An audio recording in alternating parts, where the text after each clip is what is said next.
ಸರ್ವತ್ರ ವಾಸುದೇವ.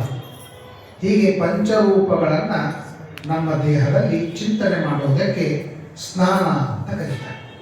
ಸ್ನಾನ ಅಂತನ್ನುವ ಏನು ಸಂಸ್ಕೃತ ಶಬ್ದ ಇದೆ, ಇಷ್ಟೆಲ್ಲ ಸೇರಿದಾಗ ಸ್ನಾನ. ಈಗ ನಾವು ಪಾನಕ ಅಂತಂತೀವಿ. ಪಾನಕ ಅಂದರೆ ಏನು ಅಂದರೆ ಅನೇಕ ವಸ್ತುಗಳ ಒಂದು ಮಿಶ್ರಣ ಏನದ ಅದಕ್ಕೆ ಪಾನಕ ಅಂತ. ನಿಂಬೆಹಣ್ಣಿನ ರಸ, ಸಕ್ಕರೆ ಮತ್ತು ಮತ್ತೊಂದು ಎಲ್ಲ ಸೇರಿದ್ದು ಎಲ್ಲದಕ್ಕೂ ಟೋಟಲ್ ಆಗಿ ಏನಂತೀವಿ ಪಾನಕ ಅಂತ ಶಬ್ದ ಆಡ್ತೀವಲ್ಲ. ಹಂಗೆ ಸ್ನಾನ ಅಂತಾರೆ ಶಬ್ದ. ಬರೀ ದೇಹವನ್ನು ತೊಳೆಯೋದು ಸ್ನಾನ. ಇದು ಒಂದು ಪೂಜಾಗೆ. ನಾವು ದೇಹ ಪೂಜಾ ಅಂತಂತೀವಿ. ಗೇಹ ಪೂಜಾ, ದೇಹ ಪೂಜಾ, ದೇವ ಪೂಜಾ. ಬೆಳಗ್ಗೆದ್ದುಕೊಳ್ಳೆ ಮಾಡೋದು ಗೇಹ ಪೂಜಾ. ಗೇಹ ಪೂಜಾ ಅಂದರೆ ಮನೆ ಪೂಜಾ. ಕಸ ತೆಗಿತೀವಿ, ನಿರ್ಮಲಾಭಿಷೇಕ, ಮತ್ತು ತಳಿರಂಗೋಲಿ ಹಾಕ್ತೀವಿ, ಶುದ್ಧಾಭಿಷೇಕ, ರಂಗವಲ್ಯಾದಿಗಳನ್ನು ಮಾಡ್ತೀವಿ, ಅಲಂಕಾರ, ಅಡುಗೆ ಮಾಡ್ತೀವಿ, ದೇವ್ರ ನೈವೇದ್ಯ, ಮಲ್ಕೋತೀವಿ, ಆಂದೋಲನ ಸೇವಾ, ಅಲಂಕಾರ ಮಾಡ್ತೀವಲ್ಲ, ಮನೆಗೆ ಅಲಂಕಾರ ಮಾಡ್ತೀವಿ. ಒಂದು ಇದು ಮನೆಗೇನೆ ಪೂಜೆ ಮಾಡೋದು. ಇದು ವಾಸ್ತು ಪರಮಾತ್ಮನ ಪೂಜೆ ಅಂತ. ಮನೆ ಅಂದರೆ ಏನು? ವಾಸ್ತು ನಾಮಕ ಪರಮಾತ್ಮನ ಮಂದಿರ. ಹೆಂಗೆ ಇದು ವೆಂಕಟೇಶ ದೇವ್ರ ಗುಡಿ ಅಂತಂತೀವಲ್ಲ, ಹಂಗೆ ಮನೆ ಅಂತನ್ನೋದು ವಾಸ್ತುವಿನ ಗುಡಿ. ವಾಸ್ತು ಅಂತನೋ ಪರಮಾತ್ಮನ ಗುಡಿ, ದೇವಸ್ಥಾನ. ಸೊ ಗುಡಿಯೊಳಗೆ ನಾವು ಏನು ಮಾಡ್ತೀವಿ? ಎಲ್ಲರೂ ಪೂಜಾ. ಹಂಗೆ ಮನೆಯೊಳಗೆ ಏನು ಮಾಡ್ತೀವಿ? ಎಲ್ಲರೂ ಪೂಜೆ, ದೇಹ ಪೂಜೆ. ಆಮೇಲೆ ದೇಹ ಪೂಜೆ. ದೇಹ ಪೂಜೆ ಅಂದರೆ ದೇಹಕ್ಕೆ ಏನು ಮಾಡ್ತೀವಿ ಅದೆಲ್ಲರೂ ಪೂಜೆ. ಸ್ನಾನ ಮಾಡ್ತೀವಿ, ಅಭಿಷೇಕ ಅಂತ ತಿಳ್ಕೊಳ್ಬೇಕು, ಅಲಂಕಾರ ಮಾಡ್ಕೋತೀವಿ, ಊಟ ಮಾಡ್ತೀವಿ, ನೈವೇದ್ಯ ಅಂತ ತಿಳ್ಕೊಳ್ಬೇಕು, ಮಾತಾಡ್ತೀವಿ, ಸ್ತೋತ್ರಾಣಿ ಸರ್ವಾಗಿರ ಯದ್ಯತ್ ಕರ್ಮ ಕರೋಮಿ ತತ್ವಗಳು ವಿಷ್ಣು ತವಾರಾಧನ. ದೇಹದಿಂದ ಮಾಡುವ ಎಲ್ಲ ಕರ್ಮಗಳು ಕೂಡ ನಿನ್ನ ಪೂಜಾ ಅಂತ. ಇದು ದೇಹ ಪೂಜಾ. ಇದಾದಮೇಲೆ ದೇವ ಪೂಜೆ. ದೇವ ಪೂಜೆ ನಾವೇನು ಅದಾದ ಮೇಲೆ ಅಖಂಡ ಪೂಜಾ. ಅಖಂಡ ಪೂಜೆ ಅಂದರೆ ರಕ್ಷಣೀಯವ ವಿಶ್ವಾಸ ತದೀಯೋಹಂ ಇತಿ ಸ್ಮೃತಿ ಅಂತನೂ ಏನು ದೇವ್ರ ಬಗ್ಗೆ ಒಂದೆರಡು ಮಾತುಗಳವ. ದೇವರೇ ನಾನು ತದೀಯೋಹಂ, ನಾನು ನಿನ್ನವನು, ನಿನ್ನವ ಶ್ರೀನಿವಾಸ, ನಾನನ್ಯವನಲ್ಲ ಶ್ರೀನಿವಾಸ ಅಂತನೂ ತದೀಯೋಹಂ ಅಂತನ್ನೋದೇನದ ಅದು ರಕ್ಷಣೆ ಮಾಡೇ ಮಾಡ್ತಾನೆ ಅಂತ ವಿಶ್ವಾಸ ಏನದ ಅದು ಅವನ ಸ್ವಾಭಾವಿಕವಾಗಿ ಆಸಕ್ತಿ ಇರೋದು. ಇವೆಲ್ಲ ಶರಣಾಗತಿ ರೇಷೇಷಾಸ್ಯಾತ್ ಅಂತ ಅಖಂಡ ತ್ರಿವಿಧ ಪೂಜಾ ಅಂತ ಹೇಳ್ತಾರೆ. ಆದ್ದರಿಂದ ಅದು ಒಂದು ಪೂಜೆ. ಹೀಗೆ ಪೂಜಾ ಅಂತ ಮಾತ್ರಕ್ಕೆ ಒಂದೇ ಸೀಮಿತವಾದಂತಹ ಕ್ರಿಯೆ ಅಲ್ಲ. ಅದಕ್ಕಾಗಿ ಸ್ನಾನ ಅಂತಂದ್ರೆ ಇಷ್ಟ, ಅದ ಕನಿಷ್ಠ ಪಕ್ಷಕ್ಕೆ ಇಷ್ಟ ಆದರೂ ಮಾಡೋದು. ಕನಿಷ್ಠ ಪಕ್ಷ ಅದೆಲ್ಲ ಸ್ನಾನದ್ದು ಋತಂಚ ಸತ್ಯಂಚ ಶನೋಮಿತ್ರ ಶನವೆಲ್ಲ ಹೇಳಿದ್ದಾರೆ. ಮೃತ್ತಿಕ ಹಚ್ಕೋಬೇಕು, ಆಮಲ್ಕ ಸ್ನಾನ, ಪಂಚಗವ್ಯ ಸ್ನಾನ, ಬೇಕಾದಷ್ಟು 40-45 ಸ್ನಾನಗಳು ಒಟ್ಟಿಗೆ. ಅವೆಲ್ಲ ಸ್ನಾನ ಮಾಡೋದಿಲ್ಲೇ ಇಲ್ಲ. ಸುಮ್ಮನೆ ಎಲ್ಲರೂ ಪ್ರೋತ್ಸಾಹ ಮಾಡಿದಾಗ ಕೇಳಿ ಪಾಚಂದ್ರೆ ಮಾಡಲಿಕ್ಕೆ ಅದು ಆಗೋದಿಲ್ಲ. ಆದರೆ ಕನಿಷ್ಠ ಪಕ್ಷದ ಏನು ಅನುಸಂಧಾನಗಳವ ಅದು ಮಾಡಿದಾಗ ಸ್ನಾನ ಆಗ್ತದೆ. ಆದರೆ ಕಲಿಯುಗದಲ್ಲಿ ಮಾತ್ರ ಸ್ನಾನಮೇವ ಪ್ರಸಾದನಂ. ಸ್ನಾನ ಮಾಡೋದೇ ನಮ್ಮ ಸಾಧನ. ಸ್ನಾನ ಮಾಡಿ ದೇವರಿಗಷ್ಟು ಉದಿನ ಕಡ್ಡಿ ಏಸ್ರಿ ಅಂತಂದ್ರೆ ಇವತ್ತಿನ ನಮ್ಮ ಸಾಧನ ಮುಗೀತು ಅಂತಂತ. ಏನು 30-40 ವರ್ಷ ತನಕ ಅಷ್ಟೇ ನೀರು ನಿಂತಿದ್ದೀರ. ನಾವು ನಿತ್ಯ ವೆಂಕಟೇಶ ಸ್ತೋತ್ರ ಹೇಳ್ತೀವಿ, ರಾಯ ಸ್ತೋತ್ರ ಹೇಳ್ತೀವಿ, ಸುಮ್ಮನೆ ಅಷ್ಟು ದೇವರಿಗೆ ಅಷ್ಟು ಮುಗಿದು ಬಿಡ್ತೀವಿ. ನಾವು 40 ವರ್ಷದಿಂದ ಒಂದೂ ದಿವಸ ಬಿಟ್ಟಿಲ್ಲ ಅಂತಂತಾರೆ. ಇದು ಹೇಳ್ಕೊಡ್ದಾ? ಪ್ರೋಗ್ರೆಸ್ ಇಲ್ವಾ? ಉಳಿದಕ್ಕೆಲ್ಲದಕ್ಕೂ ಪ್ರೋಗ್ರೆಸ್ಗಳವ, ಇದಕ್ಕಿಲ್ಲ. 30-40 ವರ್ಷ ಆದರೂ ಅಷ್ಟಕ್ಕೆ ಮಾಡ್ತಾ ಇದ್ದೀನಿ, ಏನು ಬೆಳೆಸ್ತಾನೆ ಇಲ್ಲ. ಆ ರೀತಿಯಾಗಿ ಸ್ನಾನಮೇವ ಪ್ರಸಾದನಂ. ಆಮೇಲೆ ದಾಕ್ಷಂ ಕುಟುಂಬ ಭರಣೆ ಯಶೋತ್ತಮ ಧರ್ಮ ಸೇವೆ. ಕುಟುಂಬವನ್ನು ರಕ್ಷಣೆ ಮಾಡಲಿಕ್ಕೆ ಹೇಳ್ರಿ ಒಳ್ಳೆ ಸಾಮರ್ಥ್ಯದ, ಬೇಕಾದಷ್ಟು ಸಾಮರ್ಥ್ಯದ ಹೆಂಡ್ರ ಮಕ್ಕಳ ರಕ್ಷಣೆ ಮಾಡಲಿಕ್ಕೆ. ಆದರೆ ದೇವತಾ ಕಾರ್ಯಕ್ಕೆ ನೋಡ್ರಿ ಇವು ಆಗೋದೇ ಇಲ್ಲ. ಮೊಣಕಾಲು ನೋವು, ಕಾಲು ನೋವು, ಮತ್ತೊಂದು ನೋವು, ಇವೆಲ್ಲ ನೆವಗಳನ್ನು ಹೇಳಿ ಅಲ್ಲಿ ಹೇಳ್ತಾರೆ ನಮಗೆ ಆಗುವುದಿಲ್ಲ ಅಂತ. ಆಗುವುದಿಲ್ಲ ಅಂತ ಕ್ರಿಯೆ ಬರೋದೇ ಧರ್ಮ ಕಾರ್ಯಕ್ಕೆ. ಉಳಿದು ಎಲ್ಲ ಲೌಕಿಕ ಕ್ರಿಯೆ ನೋಡಿ ಆಗ್ತದಂತಲೇ ಬರ್ತದೆ, ಅವಶ್ಯವಾಗಿ ಆಗ್ತದೆ. ಈ ಸ್ಕೀಮ್ದೊಳಗೆ ಒಂದು 10,000 ರೂಪಾಯಿ ತಿಂಗಳ ಬರ್ತದೆ ಅಂತ ಬೇಕಾದಂಗೆ ಮಾಡ್ತಾರೆ. ಯಾಕೆ? ಅವರಿಗೆ ದಾಕ್ಷಂ ಕುಟುಂಬ ಭರಣೆ. ಆಮೇಲೆ ಯಶೋತ್ತಮ ಧರ್ಮ ಸೇವನೆ. ಕಲಿಯುಗದಲ್ಲಿ ಧರ್ಮ ಮಾಡ್ತಾರೆ. ಧರ್ಮ ಮಾಡಬೇಕು ಅಂತ ಧರ್ಮ ಮಾಡುವುದಿಲ್ಲ. ಆ ಧರ್ಮದಿಂದ ತನ್ನ ಕೀರ್ತಿ ಬರಬೇಕು. ಇಲ್ಲ ಅಂದರೆ ಬರುವುದಿಲ್ಲ. ಒಂದು ಚಾತುರ್ಮಾಸದೊಳಗೆ ಒಬ್ಬರು ಬಂದು ನಂದು ನನ್ನ ಹೆಂಡತಿದು ನನ್ನ ಮಕ್ಕಳ ಹೆಸರು ಹಾಕ್ಕೊಂಡಿಲ್ರಿ ಅಂತ ಏನು ಡಾಕ್ಟರ್ ಅಂತ ಮಾಡಿದ್ರು. ಅದು ಮರದು ಸಿಗ್ತಾವ ಲಿಸ್ಟು. ದಿನ ಒಂದು ಭಾಳ ಮಂದಿ ಆಗ್ಯಾರ ಅಂತ ತಿಳ್ಕೊಂಡು ನಾವು 3 ದಿವಸ ಅದನ್ನು ಲಿಸ್ಟ್ ಓದೋದು ಅಂತ ಇಟ್ಕೊಂಡಿದ್ದೀವಿ. ಇವಾಗ ನಮ್ಮ ಹೆಸರು ಬಂದಿದ್ರಿ, ನಮ್ಮ ಮಕ್ಕಳ ಹೆಸರು ಬಂದಿರಿ, ಅವ್ರು ಅರ್ಧ ತಾಸು ಜಗಳ. ಕೊನೆಗೆ ನಾ ಏನು ಹೇಳಿದೆ, ನಿಮ್ಮ ಎಲ್ಲರ ಹೆಸರು ಬರೀಕಿದ್ರೆ ಪಕ್ಷಮ ಸಿರು ಅಂತ ಕೇಳಿದ್ರು. ಈಗೇನು ಕೇಳ್ಬೇಕು ಹೇಳಿ, ನಮ್ಮ ಹೆಸರು ಬರಬೇಕು, ನಿಮ್ಮ ಹೆಸರು ಬರಬೇಕು ಅಂತ ಅಖಂಡವಾಗಿ ಕೇಳ್ತಿರ್ತಾರೆ. ಅಂದರೆ ಆದಷ್ಟು ಹೆಸರು ನೋಡ್ರಿ, ನಮ್ಮ ಹೆಸರು ಬರಬೇಕು ಅಂತ ಅಪೇಕ್ಷಾನು ಮಾಡಬೇಕು, ಮಾಡಬಾರ್ದು. ಎರಡು ವೃಷಭಾಸುರ ಏನು ಮಾಡ್ದ, ಪರಮಾತ್ಮ ಈ ಬೆಟ್ಟಕ್ಕೆ ನನ್ನ ಹೆಸರು ಬರಬೇಕು ಅಂತ. ಮಠಕ್ಕೆ ನಾವು ಏನಾದ್ರು ಕೊಟ್ಟಿರೋದು ನಮ್ಮ ಹೆಸರು ಬೋರ್ಡ್ ಮೇಲೆ ಬರಬೇಕು ಅಂತ ಅಪೇಕ್ಷೆ ಮಾಡಬೇಕು. ಎದಕ್ಕೆ ಅಪೇಕ್ಷೆ ಮಾಡಬೇಕು ಅಂತಂದರೆ, ಮಠಕ್ಕೆ ಗುಡಿಗೆ ಬರ್ತಾರೆ ಭಕ್ತರು, ಅವರು ಆ ಬೋರ್ಡ್ದವ್ರು ನಮ್ಮ ಹೆಸರು ನೋಡಿದ್ರೆ ಭಕ್ತರ ಬಾಯಿಯೊಳಗೆ ನನ್ನ ಹೆಸರು ಬರ್ತದಲ್ಲ ಅಂತ ಅನ್ನೋದಕ್ಕಾಗಿ ಹೆಸರು ಬೇಕು ಅಂತ ಅಪೇಕ್ಷೆ ಮಾಡೋದು ಅಷ್ಟೇ. ಅವರ ಬಾಯಿಯೊಳಗೆ ನಮ್ಮ ಹೆಸರು ಬಂದ್ರೆ ನಾವು ಧನ್ಯ ಆದೇವಿ, ನಮ್ಮ ಪುಣ್ಯ ಬಂತು, ಈ ಒಂದು ಅಭಿಪ್ರಾಯದಿಂದ ಮಾಡಬೇಕೆ ಹೊರತು ಕೀರ್ತಿಗೋಸ್ಕರವಾಗಿ ಮಾಡಬಾರ್ದು ಅಂತಲಿಕ್ಕೆ ಯಶೋತ್ತಮ ಧರ್ಮ ಸೇವನಂ ಅಂತ. ಕಲಿಯುಗದೊಳಗೆ ಯಶೋತ್ತಮ ಧರ್ಮ ಸೇವನ. RSSದವ್ರು ನೋಡ್ರಿ, ಯಾರ ಹೆಸರು ತೊಗೊಳಂಗಿಲ್ಲ, ಯಾರಿಗೂ ಶಾಲೆ ಹೆಸಂಗಿಲ್ಲ, ಯಾರಿಗೂ ಹಾರ ಹಾಕಂಗಿಲ್ಲ. ದೊಡ್ಡ ದೊಡ್ಡ ದೊಡ್ಡ ದೊಡ್ಡ ಡಾಕ್ಟರ್ಸ್, ದೊಡ್ಡ ದೊಡ್ಡ ಮಂದೆಲ್ಲ ಸೇವಾ ಭಾವ ಮಾಡ್ತಾರೆ. ಯಾರು ಹೆಸರು ಒಂದು ಲಿಸ್ಟ್ ಇಲ್ಲ, ಒಂದು ಹಾಲಿನ ಒಂದು ಶಾಲಿನ. ನಮ್ಮಲ್ಲಿ ಏನೂ ಇಲ್ಲ ನೋಡ್ರಿ. ಒಂದು ತೀರ್ಥ ಕೊಟ್ಟು ಬಂದ ನನಗೊಂದು ಶಾಲೆ ಓದಿಸ್ಬೇಕು ಅಂತಂದ. ಅದು ಯಶೋತ್ತಮ ಧರ್ಮ ಸೇವನಂ ಅಂತಂತ. ಆಮೇಲೆ ಅದಕ್ಕೆ ಬ್ರಹ್ಮ ಬಿಟ್ಟ ಕ್ಷತ್ರಶೂದ್ರಾಣಂ ಯೋಬಲಿ ಭವಿತಾ ಕೃಪಾ. ರಾಜರ ವಂಶ ಅಂತರೋದೇ ಕಲಿಯುಗಗಳು ಇರುವುದಿಲ್ಲ. ಬ್ರಾಹ್ಮಣ, ಕ್ಷತ್ರಿಯ, ವೈಶ್ಯ, ಶೂದ್ರ, ಈ 4ರೊಳಗೆ ಯೋಬಲಿ, ಯಾವನು ಬಲಿಷ್ಠ ಆಗ್ತಾನೋ ಅವನು ಮಾತ್ರ ರಾಜನಾಗ್ತಾನೆ. ಯಾರು ಬಲಿಷ್ಠರಲ್ಲ ಅವರು ರಾಜರಾಗ, ಯೋಗ್ಯತಾ ಇದ್ದರೂ ರಾಜರಾಗೋದಿಲ್ಲ. ಯೋಗ್ಯತಾ ಇದ್ದರೂ ಕೂಡ ಜ್ಞಾನ ಬೇಕು. ನೋಡ್ರಿ, ಒಬ್ಬ ರಾಜ ಆಗಲಿಕ್ಕೆ ನಮ್ಮ ಶಾಸ್ತ್ರದೊಳಗೆ ಅರ್ಹತೆಗಳನ್ನು ಹೇಳಿದ್ದಾರೆ, ಕ್ವಾಲಿಫಿಕೇಶನ್ ಹೇಳಿದ್ದಾರೆ. ಅವನು ಚತುರ್ವೇದ ಓದಿರಬೇಕು, 18 ಪುರಾಣ ಓದಿರಬೇಕು, ಉಪನಿಷತ್ತಿನ ಪರಿಚಯ ಇರಬೇಕು, ಆಮೇಲೆ ಅರ್ಥಶಾಸ್ತ್ರ ಓದಿರಬೇಕು, ನೀತಿಶಾಸ್ತ್ರ ಗೊತ್ತಿರಬೇಕು. ಏನೂ ಗೊತ್ತಿಲ್ಲ, ತನ್ನೊಂದು ಹೊಲ ಮಾರಾಟ ಮಾಡ್ದ, ಎಲೆಕ್ಷನ್ಗೆ ನಿಂತ, ಗೆದ್ದ, ಬಂದ. ಜ್ಞಾನ ಹಾಕಬೇಕು, ಜ್ಞಾನ ಹಾಕಬೇಕು ಅಂತಂತಾರೆ. ಅದಕ್ಕೆ ಹಣಿ ಕಡೆ ನೋಡ್ರಿ, ತಲೆ ಕಡೆ ನೋಡಬೇಡ್ರಿ ಅಂತ. ನಮ್ಮ ಹಣೆ ವಾರದೊಳಗೆ ನಮ್ಮ ರಾಜವೈಭವದ ನಾವು ರಾಜರಾಗ್ತೀವಿ, ತಲೆ ಏನು ಮಾಡ್ತೀವಿ ಅಂತಂದಂಗೆ ಹಂಗಲ್ಲ ಅಂತಂತಾರೆ. ಯೋಬಲಿ ಭವಿತಾ ನೃಪ ಆಚ್ಛಿನ್ನ ದಾರ ದ್ರವಿಣ. ಇನ್ನು ಯಾರಿಗೆ ಏನು ಬೇಕು ಕಿತ್ಕೊಂಡ್ಬಿಡ್ತಾರೆ. ಯಾರು ಹೇಳೋರಿಲ್ಲ, ಯಾರು ಕೇಳೋರಿಲ್ಲ. ಒದ್ದಾಡ್ತಿರ್ತಾರೆ, ಹೊಲ ಮನೆ ಕಸ್ಕೊಂಡು ಆರಾಮಾಗಿ ಅವ್ರು ಇರ್ತಾರೆ. ಇವು ಕೋರ್ಟು ಕಚೇರಿ ಬಡ್ಕೋತಿರ್ತಾರೆ. 3 ತಲೆಮಾರಾದರೂ ಕೂಡ ಕೇಸ್ ಪೂರ್ಣ ಆಗೋದಿಲ್ಲ. 3 ತಲೆಮಾರು ಅವ್ರಿಗೂ ಗೊತ್ತದ, ಇವನು ಹೊಲ ಮನೆ ಕಸ್ಕೊಂಡ್ರೆ ಕೇಸ್ ಹಾಕ್ತಾನೆ, ಕೇಸ್ ಹಾಕಿದ್ರೆ ನಡೀತಿರ್ತದೆ. ಇವನ್ ತಲೆಮಾರಂತೂ ಹೋಗ್ತದೆ, ಅವನ ತಲೆಮಾರಂತೂ ಹೋಗ್ತದೆ. ಅಷ್ಟು 1-2 ತಲೆಮಾರ ಆಮೇಲೆ ಗೆದ್ರೆ ಏನಾಯ್ತು, 2 ತಲೆಮಾರಂತೂ ತಿಂದಿವಲ್ಲ ಅಂತ ವಿದುರ ಹೇಳ್ತಾನೆ ಧೃತರಾಷ್ಟ್ರನಿಗೆ. ನೀನು ಮಾಡಿದ ತಪ್ಪಿನೊಳಗೆ ಇನ್ನೊಬ್ಬರ ಸಂಪತ್ತಿನೊಳಗೆ ನೀನು ಭೋಗ ಮಾಡ್ತಾ ಇದ್ದಿ, ಅದು ಕೂಡ ನಿನ್ನ ಕುಲನಾಶವಾಗಲಿಕ್ಕೆ ಕಾರಣ ಅಂತ. ಕುಲನಾಶ ಆಗಲಿಕ್ಕೆ ಒಂದು 5 ಕಾರಣಗಳನ್ನು ಕೊಡ್ತಾರೆ ವಿದುರ. ಕುಲನಾಶ ಆಗಲಿಕ್ಕೆ 5 ಕಾರಣ ಕೊಡ್ತಾ ಇರೋ, ಇದೊಂದು ಕಾರಣ ಕೊಡ್ತಾರೆ. ಯಾರದೋ ದುಡ್ಡು ಎಲ್ಲವನ್ನು ಜಾತ್ರೆ ಮಾಡ್ತಾ ಇದ್ದೀನಿ ನೀವು. ಪಾಂಡವರು, ಭೀಮ, ಅರ್ಜುನರು ಎಲ್ಲ ಕಡೆಯಿಂದ ಗಳಿಸ್ಕೊಂಡು ಬಂದಿದ್ದಾರೆ, ಅವ್ರದ್ದು ನೀನು ತಿಂತಾ ಇದ್ದಿ ಅಂತ ಇನ್ನೊಬ್ಬರ ಹಣವನ್ನು ಅಥವಾ ಇನ್ನೊಬ್ಬರ ಹಣದಿಂದ ಭೋಗವನ್ನು ಮಾಡೋದು ಕೂಡ ತಪ್ಪು. ಅದು ತಪ್ಪು ಅಂತಲೇ ಅನಿಸೋದಿಲ್ಲ. ಇದು ಯೋಬಲಿ ಭವಿತಾ ನೃಪ, ಬಲಿಷ್ಠಿದ್ದ ಕಿತ್ಕೊಂಡ್ಬಿಡ್ತಾರೆ, ಹಚ್ಕೊಂಡ್ಬಿಡ್ತಾರೆ. ಆಮೇಲೆ ಔಷಧಾಹ ಸಬಂಧ, ನಿಜವಾದ ಔಷಧಗಳನ್ನು ನಾಶ ಆಗುತ್ತೆ. ಆಯುರ್ವೇದ, ಹೋಮಿಯೋಪತಿ ಅವೆಲ್ಲ ಹೋಗ್ಬಿಡ್ತಾರೆ. ಅಲೋಪತಿ ಬಂತು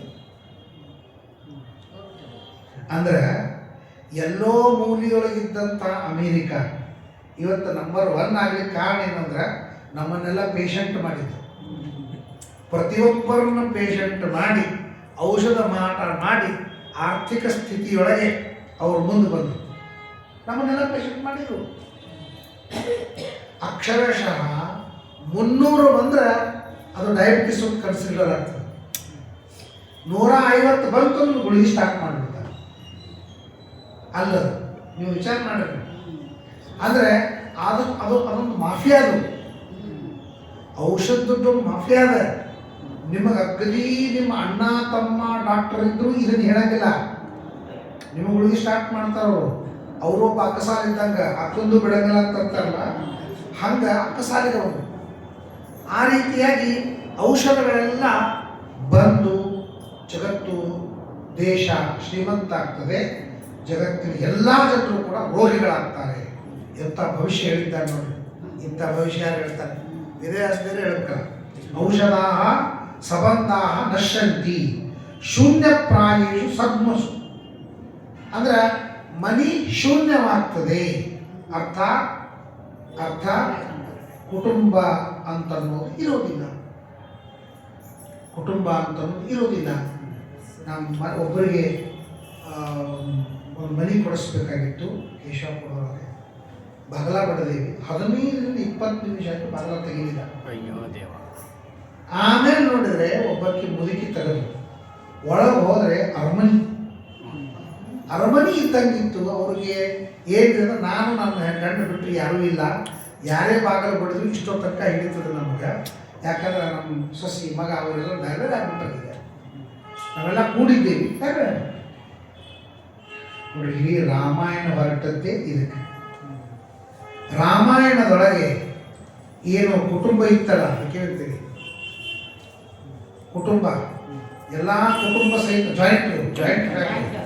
ಜಾಯಿಂಟ್ ಫ್ಯಾಮಿಲಿ ಏನಿತ್ತು, ಇದು ರಾಮಾಯಣದೊಳಗೆ ಇತ್ತು. ಎಲ್ಲರೂ ಕೂಡಿದ್ದು. ಒಬ್ಬಕ್ಕೆ ಮಂತ್ರ ಬಂತು. ಹೊರಗಿನಕ್ಕೆ ಒಬ್ಬಕ್ಕೆ ಮಂತ್ರ ಬಂದದ್ದಕ್ಕೆ ಇಡೀ ರಾಮಾಯಣದ ಜಾಯಿಂಟ್ ಫ್ಯಾಮಿಲಿ ಎಲ್ಲ ಹಾಳಾಯ್ತು. ಹೌದಲ್ಲ?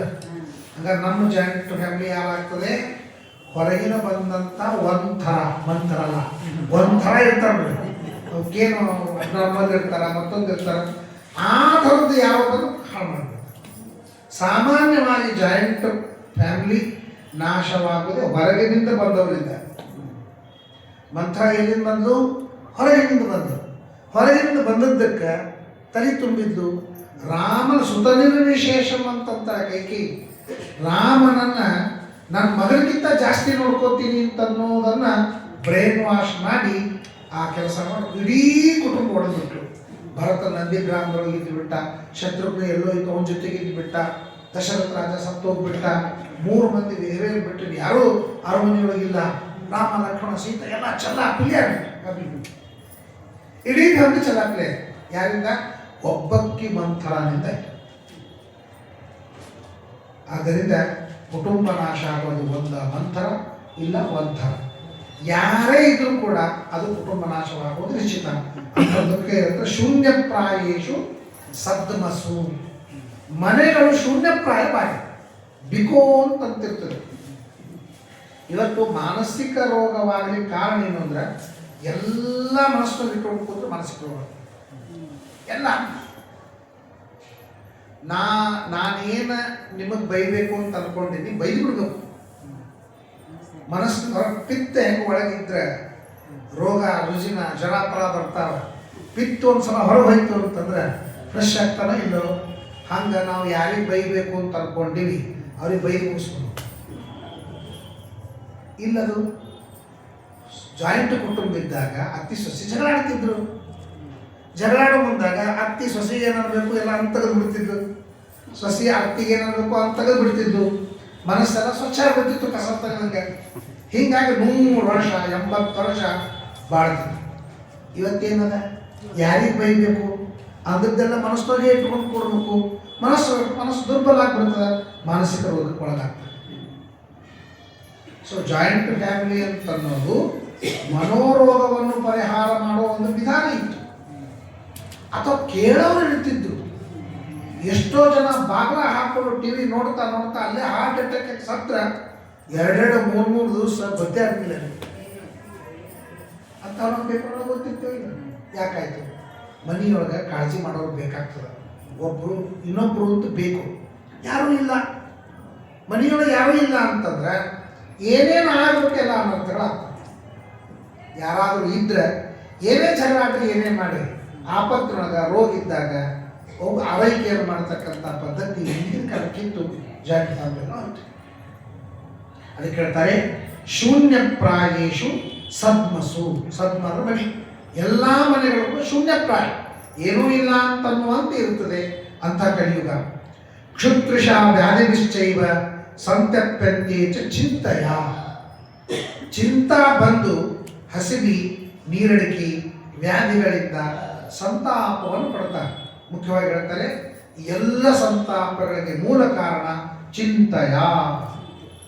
ಚಿಂತೆ, ಟೆನ್ಷನ್. ನಮ್ಮಲ್ಲಿ ಬುದ್ಧಿ ಕ್ಲೇಶ ಅಂತ ಕರೀತಾರೆ ಸಂಸ್ಕೃತದೊಳಗೆ.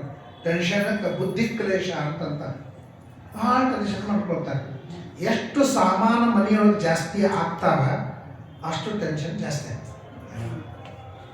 ಯಾವ ರಾಯರು ಗೃಹಸ್ಥರಿದ್ದಾಗ ಮಣ್ಣಿನ ಗಡಿಗೆ ಇದ್ದು ಸಂಸಾರ ಮಾಡುವಂತ ಗಡಿಗೆ ಹೋದ ಮೇಲೆ ಅವರು ಆನಂದ ಪಟ್ಟರು. ಯಾಕಂತಂದ್ರೆ ಬಾಗಿಲ ತಕ್ಕೊಂಡು ಅವ್ರ ಹವಾಸರಿ ಮಾಡ್ಕೊಳಕ್ಕೆ ಆಗ್ತದಂತೆ. ಮನೆಯೊಳಗಿದ್ದ ಬಾಗಿಲ ಆ ಕಿಟಕಿ ಎಲ್ಲ ಬಂದ್ ಮಾಡಿ ಕಳ್ಳರು ಬರ್ತಾರಂತ ಹಚ್ಚಿರ್ತದೆ. ಏನೂ ಮನೆಯಾಗಿಲ್ಲ ಅಂತಂದ್ಮೇಲೆ ಏನು ಮಾಡೋದು, ಬಾಗಿಲ ತಕೊಂಡು ಆರಾಮ್ ಮಲ್ಕೊಳಕ್ಕೆ ಬರ್ತದೆ. ಎಷ್ಟೆಷ್ಟು ಕಡಿಮೆ ಹಾಕೋತ ನೋಡ್ರಿ ಅಷ್ಟು ಚಲೋ. ಒಬ್ಬತ ಮನೆ ಕಟ್ಟದಂತ. ಮನೆ ಕಟ್ಟಿದಾಗ ನಮ್ದೊಂದು ವೆರೈಟೀಸ್ ಇರಬೇಕು. ಮನೆಯೊಳಗೆ ಪ್ರತಿಯೊಬ್ಬರು ವಿಚಾರ ಮಾಡ್ತಾರೆ, ಸ್ವಲ್ಪ ಡಿಫ್ರೆಂಟ್ ಇರಬೇಕು ಅಂತಾರ ಇಲ್ಲ. ಅದಕ್ಕೆ ಏನು ಮಾಡಬೇಕು, ಎಲ್ಲರೂ ಕಿಟಕಿ ಜಾಸ್ತಿ ಮಾಡ್ತಾರೆ, ನಾ ಬಾಗಿಲ ಜಾಸ್ತಿ ಮಾಡ್ತೀನಿ ಅಂತ. ಅವ 30 ಬಾಗಿಲು ಮಾಡ್ದಂತ ಒಂದು ಮನೆಗೆ. ಬಾಗಿಲ ಬಂದವರೆಲ್ಲ ಏನ್ರಿ ಹೊಸದು ವೆರೈಟೀಸ್ ಹಂಗ ಅನ್ಕೊಂಡು ಬಂದರು. ಎಲ್ಲ ಆಯಿತು. ರಾತ್ರಿ ಮಲ್ಕೊಂಡ ಪ್ರಾರಂಭ ಆಯ್ತದ. ಎಲ್ಲ ಬಾಗಿಲ ಮುಚ್ಚಿ ಮಲ್ಕೊಂಡು ಹಿಂಗಾಗಿ ಎಲ್ಲ ಬಾಗಿಲ ಮುಚ್ಚಿ ಬಂದ ಹೆಂಡತಿಗಳದ ಮತ್ತೆ ಎಲ್ಲ ಬಾಗಿಲು ಮುಚ್ಚಿ ನೀನು ಆಕೆ ಏನು ಹೇಳಿದ್ರು ಮತ್ತೆ ಗಟ್ಟಿ ಹಾಕಿದ್ರೆ ನೋಡ್ಕೊಂಬರ್ರಿ ಮತ್ತೊಂದು ರೌಂಡ್ ಹಾಕೊಳ್ಬೇಕು. 1 ದಿವಸ ಆಯಿತು, 2 ದಿವಸ ಆಯಿತು, ಟೆನ್ಷನ್ 30 ಬಾಗಿಲು. ಸಾಯಂಕಾಲ ಆಯಿತು ಅಂದ್ರೆ ಸಾಕು ಅವನ ತಲೆ 30 ಬಾಗಿಲ ಗಟ್ಟಿ ಹಾಕೋದ್ರೆ ನೋಡೋದು ಇದೇ ಅವನ ತಲೆ ಬಂತು. ಒಂದ್ಸಲ ಭಿಕ್ಷುಕ್ ಬಂದ ಅವ್ರ ಮನೆಗೆ. ಭಿಕ್ಷುಕ್ ಬಂದ್ರೆ ಭಿಕ್ಷಾ ಕೊಡಲಿ ಅಂತಂದ. ಇವ್ರಿಗೆ ಏನು ಟೆನ್ಷನ್ ಅಂದ್ರೆ ಯಾವ ಬಾಗಿಲಕ್ಕೆ ಬಂದಾನಂತ. 30 ಬಾಗಿಲವ, ಯಾವ ಬಾಗಿಲಕ್ಕೆ ಬಂದವ ನೋಡಪ್ಪ. ಎಲ್ಲ ಬಾಗಿಲಕ್ಕೂ ನಂಬರ್ ಹಾಕಿವಿ, ಮತ್ತು ನಂಬರ್ ನೋಡ್ಕೊಂಡು ಹೇಳೋದು. ಇಲ್ಲ 28 29 ಏನೋ ನಂಬರ್ ಹೇಳ್ದ. ಬಂದ ಕೂಡ ಯಾಕೋ ನೀವು ಈಗೀಗ ನಿಮ್ಮ ಮುಖ ಅರಳಿದ್ದು ನಾವು ನೋಡೇ ಇಲ್ಲ, ಯಾವಾಗಲೂ ಟೆನ್ಷನ್ದಾಗ ಇರ್ತಿಲ್ಲ, ಯಾಕೆ ಅಂತ ಕೇಳ. ಇಲ್ಲಪ್ಪ ನಾವೇನೋ ಸ್ವಲ್ಪ ಡಿಫ್ರೆಂಟ್ ಇರಬೇಕು ಅಂತ ನಾವು ಮಾಡಿದೇವಿ, ಆದ್ರೆ ಹಿಂಗಾಯ್ತು. ಚಿಂತೆ ಯಾಕೆ ಮಾಡ್ತೀರಿ? 29 ಮನೆ ಏನವ ಅದನ್ನು ಬಾಗಿಲ ಹಾಕ್ಬಿಡ್ರಿ ಪರ್ಮನೆಂಟ್. 29 ಬಾಗಿಲ ಹಾಕ್ಬಿಡ್ರಿ, ಒಂದೇ ಬಾಗಿಲ ಇಟ್ಬಿಡ್ರಿ. ರಾತ್ರಿ ಯಾಕೋ ಒಂದು ಬಾಗಿಲ ಮುಚ್ಚಿದಾಗ ಗಂಟೆ ಹಾಕಿದ್ರೆ ನೋಡೋದು ಬಂದ್ಬಿಡ್ತದೆ. ಇಷ್ಟಕ್ಕೆ ನೀವು ಯಾಕೆ ಟೆನ್ಷನ್ ಮಾಡ್ಕೊಳ್ಳಿಕತ್ತೀರಿ ಅಂತ. ಗುಡ್ ಐಡಿಯಾ ಅಂತ 29 ಬಾಗಿಲ ಹಾಕಿ 29 ಬಾಗಿಲ ಹಾಕಿ ಆರಾಮಿದ್ದ, ಭಾಳ ಸಂತೋಷ ಇತ್ತು. 1 ವಾರ ಆದ ಭಿಕ್ಷಕ್ಕೆ ಬಂದ. ಹೆಂಗಿದ್ದೀರಿ ಅಂತಂದ. ಅಗ್ರಿ ಖುಷಿ ಇದ್ದೀನಿ ನೋಡಪ್ಪ, 29 ಬಾಗಿಲ ಬಂದ್ ಮಾಡಿಬಿಟ್ಟಿನಿ, ಒಂದೇ ಒಂದು ಬಾಗಿಲ ಅದು ಹಾಕೋದು ಗಂಟೆದಲ್ಲಿ ನೋಡೋದಿದ್ದು ಬಿಟ್ಟರೆ ನನಗೇನು ಟೆನ್ಷನ್ ಇಲ್ಲ. ಹಂಗಾರೆ ಒಂದು ಕೆಲಸ ಮಾಡಿರಿ, ಅದನ್ನು ಒಂದು ಮುಚ್ಚಿ ನನ್ನ ಜೋಡಿ ನಡೆದು ಬಿಡ್ರಿ, ಇನ್ನೂ ನಿಶ್ಚಿಂತ ಇರ್ತೀರಿ. ಅಷ್ಟಾದ್ರೂ ಇರ್ತಾವ. ಎಷ್ಟು ನಮ್ಮದು ಇರ್ತಾವ ಅಷ್ಟು ಚಿಂತೆ ಜಾಸ್ತಿ ಆಗ್ತಾವ ಅಂತೇಳಿ ತಿಳ್ಕೊಂಡು ಪುರದಾಸ ಹೇಳ್ತಾರೆ. ಎಲ್ಲ ತುಳಸಿ ಪತ್ರ ಏರಿಸಿ ಹೋದ್ಮೇಲೆ ಏನದ ದೀನನಾಥ ಶ್ರೀ ಪುರಂದರ ವಿಠಲನ ಧ್ಯಾನವುಳ್ಳ ಹರಿದಾಸನಿಗೆ ಯಾರು ಒಲಿದರೇನು ಯಾರು ಮುರಿದರೇನು ಅಂತ ಪುರಂದಾಸರು ಹೇಳಿದ್ರೆ ಇಲ್ಲ. ಹಂಗೆ ಇವತ್ತಿನ ಕಾಲಕ್ಕೆ ಏನಾಗಿದೆ ಅಂದ್ರೆ ಸಾಮಾನುಗಳು ಜಾಸ್ತಿ ಆಗೋದ್ರಿಂದ ಟೆನ್ಷನ್ ಜಾಸ್ತಿ ಆಗೋದು, ಕೆಲಸಗಳು ಜಾಸ್ತಿ ಆಗೋದು, ಜವಾಬ್ದಾರಿಗಳು ಜಾಸ್ತಿ ಆಗೋದು. ಅದರಿಂದಾಗಿ ಹಸಿವಿ ನೀರಡಿಕೆ ಕಟ್ಟಾಗಿರ್ತದೆ. ಅದರಿಂದಾಗಿ ಪೋಷಕಾಂಶಗಳು ನಮ್ಮ ದೇಹಕ್ಕೆ ಎಲ್ಲೆಲ್ಲಿ ಏನೇನು ಬೇಕೋ ಅದೆಲ್ಲ ಒದಗ್ತಾ ಇಲ್ಲ. ಇದರಿಂದಾಗಿ ಮನೋರೋಗ ಮತ್ತು ದೇಹ ರೋಗಗಳು ಜಾಸ್ತಿಯಾಗಿವೆ. ಇದನ್ನು ಭಾಗವತದಲ್ಲಿ ಹೇಳ್ತಾರೆ. ಕ್ಷುತ್ರಶ ವ್ಯಾಧಿ ನಿಶ್ಚೈವ ಸಂತಪ್ಯಂತೆ ಚಿಂತೆಯ. ಚಿಂತೆಯಿಂದ ಅಖಂಡವಾಗಿ ಒದ್ದಾಡ್ತಾ ಇರ್ತಾರೆ. 30 ವರ್ಷಾಣಿ ಪರಮಾಯುಕ್ಕಲೋಗಣ. ಕೊನೆಗೆ ಏನಾಗ್ತದೆ? ಆಯುಷ್ಯ ಕಡಿಮೆ. ಆರೋಗ್ಯ ಆಯುಷ್ಯ, ಆರೋಗ್ಯವನ್ನು ಅವಲಂಬಿಸಿಕೊಂಡಿದೆ ಆಯುಷ್ಯ. ಆರೋಗ್ಯ ಹೆಂಗಿರ್ತದೋ ಅದಕ್ಕೆ ತಕ್ಕಂತೆ ಆಯುಷ್ಯ ಇರ್ತದೆ. ಇವನ ಆರೋಗ್ಯ ಸರಿ ಇಟ್ಟುಕೊಳ್ಳಿಲ್ಲ ಅಂದರೆ ಆಯುಷ್ಯ ಹೋಗ್ಬಿಡ್ತದೆ. ಡೋಪಾಮಿನ್ ಅಂತ ಒಂದು ನರ ಇರ್ತದೆ ಹಿಂದೆ, ಅದು ನಮಗೆ ಅಡಿಕ್ಷನ್ ಮಾಡ್ತದಲ್ಲ, ಅದು ಅಡಿಕ್ಷನ್ ಮಾಡಿಕೊಡೋದೇ ಡೋಪಾಮಿನ್ ಅಂತ. ಒಂದ್ಸಲ ನೀವು ಮೊಬೈಲ್ಗೆ ಸರಿಸ್ತಾ ಹೋಗ್ರಿ, ಅದರೊಳಗೆ ಆನಂದ ಆಗ್ತಿರ್ತದೆ. ಬೇರೆ ಬೇರೆ ಸುದ್ದಿಗಳು ಬರ್ತಾವೆ, ಬೇರೆ ಬೇರೆ ಚಿತ್ರಗಳು ಬರ್ತಾವೆ, ಬೇರೆ ಬೇರೆ ವಿಡಿಯೋಗಳು ಬರ್ತಾವೆ. ಕೂಡ್ತಾನೆ ತಾಸು ಗಟ್ಟಲೆ ಕೂಡ್ತಾನೆ. ನಾನು 1.5 ತಾಸು ಪೋರ್ಷನ್ ಹೇಳಿದ್ದೆ ಗುಲ್ಬರ್ಗದ ಒಬ್ಬನ, ಅಲ್ಲಿ ಒಬ್ಬ 80 ವರ್ಷದ ಮುದುಕ 1.5 ತಾಸು ಮೊಬೈಲ್ ನೋಡ್ತಿದ್ದೆ ನೋಡಿ. ನಾನು ಅವನ್ನೇ ನೋಡ್ತಿದ್ದೆ. ಅಂದ್ರೆ ಲಕ್ಷ ಕೊಟ್ಟೋರ್ಕಿಂತ ಲಕ್ಷ ಕೊಡದೇ ಇದ್ರ ಕಡೆ ಲಕ್ಷ ಭಾಳ ನಮ್ದು. ಅದಕ್ಕೆ ಅವನು ಅದನ್ನ ಏನು ಮಾಡ್ತಿದ್ದ, 1.5 ತಾಸು ಅಖಂಡ ನೋಡ್ತಾ ಇದ್ದೆ. ಅದರೊಳಗೆ ಹೆಂಗಿರ್ತದೆ, ನೀವು ಯಾವುದು ಇಂಟ್ರೆಸ್ಟ್ ಅಂತ ಅದು ಗೊತ್ತಾಗ್ತದೆ ಮೊಬೈಲಕ್ಕೆ. ನೀವು ಒಂದು ತಕ್ಕೊಂಡ್ರಂದ್ರೆ ಅಖಂಡ ಅದೇ ಬರ್ಕೋತ ಹೋಗ್ತಿರ್ತದೆ. ಅದು ಎಂಡ್ಲೆಸ್, ಅದು ಎಂಡ್ಲೆಸ್ ಬರ್ಕೋತ ಹೋಗ್ತಿರ್ತದೆ. ನಿಮ್ಮ ಟೈಮ್ ಹಾಳು ಮಾಡ್ಕೋತ ಹೋಗ್ತಿರ್ತದೆ. ನಿಮಗೆ ವ್ಯಾಯಾಮ ಇಲ್ಲ, ಮತ್ತೊಂದಿಲ್ಲ, ಜವಾಬ್ದಾರಿ ಇಲ್ಲ, ಏನೂ ಇಲ್ಲ, ಕೂತು ಇದಕ್ಕೆ ಎಡಿಕ್ಷನ್ ಆಗೋರಿದ್ದಾರೆ. ಸಣ್ಣ ಸಣ್ಣ ಮಕ್ಕಳು ಇವತ್ತು ದವಾಖಾನೆಗಳಿಗೆ ಅಡ್ಮಿಟ್ ಆಗ್ಲಿಕ್ಕತ್ತಾವ. ಅದಕ್ಕೋಸ್ಕರ ಮಕ್ಕಳಿಗೂ ಅವ್ರ ತಂದೆ ತಾಯಿಗಳಿಗೂ ಟ್ರೀಟ್ಮೆಂಟ್ ಕೊಡ್ಲಿಕ್ಕತ್ತಾವ. ಈಗ ನಿಮಗೆ ಆ ಕಡೆ ಗುಲ್ಬರ್ಗ ಕಡೆ ಈ ಕಡೆ ಕೆಲವು ಕಡೆಗೆ ಏನು ನಡೆದಂದ್ರೆ ನಿತ್ಯ ಸಾಯಂಕಾಲ 7ರಿಂದ 9 ತನಕ ಮೊಬೈಲನ್ನು ಬಂದ್ ಮಾಡಬೇಕು. ದಿವಸಕ್ಕೆ 2 ತಾಸು ಸರಿ. ಅದು ಬಿಡ್ರಿ, ಇನ್ಮೇಲೆ ಯಾರೂ ಏಕಾದಶಿ ಉಪವಾಸ ಮಾಡಬೇಡ್ರಿ. ನಿಮ್ಗೆ ಉಪವಾಸ ಮಾಡೋದಾಗಿದ್ರೆ 1 ದಿವಸ ಮೊಬೈಲ್ ಬಿಟ್ಟು ಕೂಡ್ರಿ ಅಂತಂದ. ಇಲ್ಲಿ ತನಕ ಬಂತು. ಇದನ್ನು ಮಾಡಿದವರು ಅವರೇ, ಬೇಡ ಅಂತನವರು ಅವರೇ, ಮಾಡಂತವ್ರು ಅವರೇ, ಅಲ್ಲಿ ಬಂತು. ಅದರಿಂದ ಹೇಳ್ತಾರೆ 30 ವರ್ಷಾಣಿ ಪರಮಾಯು ಕಲೋಂಡ್ರಣ. ಎಷ್ಟೆಷ್ಟು ಚಿಂತಾ ಮಾಡ್ತಾನೆ ಅಷ್ಟಷ್ಟು ಕಡಿಮೆ ಆಗ್ತದೆ ಆಯುಷ್ಯ. ಅವಧೂತ ಇರ್ತಾರೆ, ಪ್ರಹ್ಲಾದರಾಜರು ಅವಧೂತರ ಹತ್ರ ಹೋಗ್ತಾರೆ. ಏನು ಕೆಂಪ ದಂಡಪಿಂಡ ಬಿಸ್ತ ಇರ್ತಾರೆ. ಹೆಂಗಿದ್ಯಪ್ಪ, ನೀ ಏನು ತಿಂತಿ?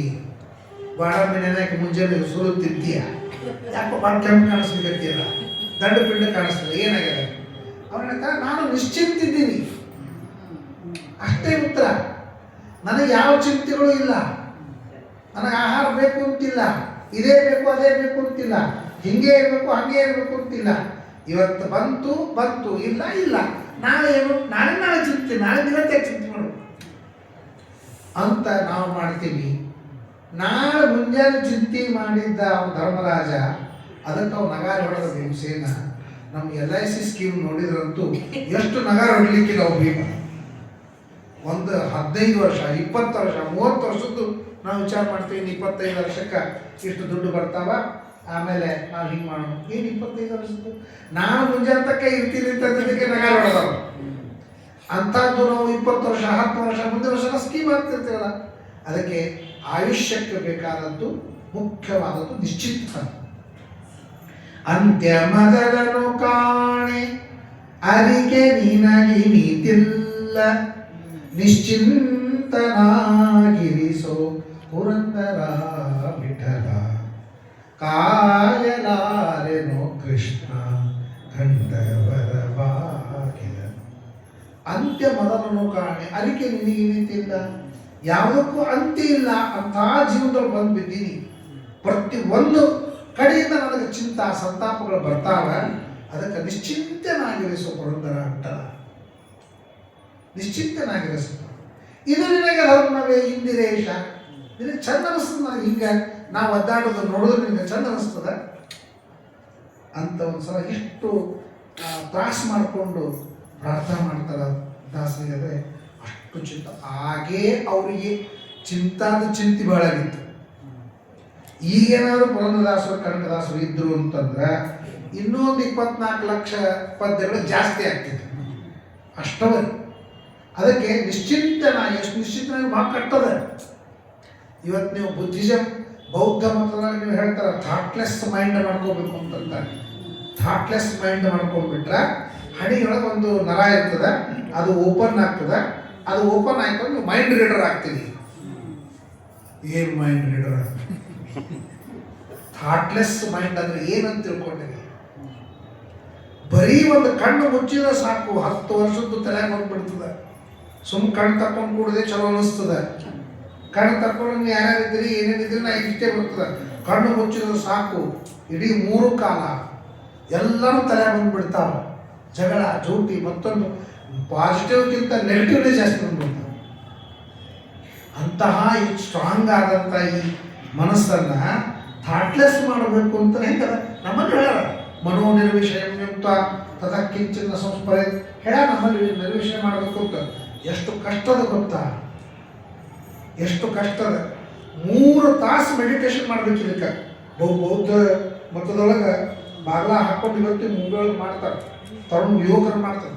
3 ತಾಸು ಶೂನ್ಯ ಶೂನ್ಯ ಶೂನ್ಯ, ಏನೂ ಇಲ್ಲ ಏನೂ ಇಲ್ಲ ಏನು ಶೂನ್ಯ ಶೂನ್ಯ ಅಂತ ಕೂತ್ರೆ ಆ ಮನಸ್ಸಿನೊಳಗಿದ್ದಂಥ ನೆಗೆಟಿವ್ ಥಿಂಗ್ಸ್ಗಳಲ್ಲ ಅದೆಲ್ಲ ಹೋಗ್ಬಿಡ್ತಾವೆ.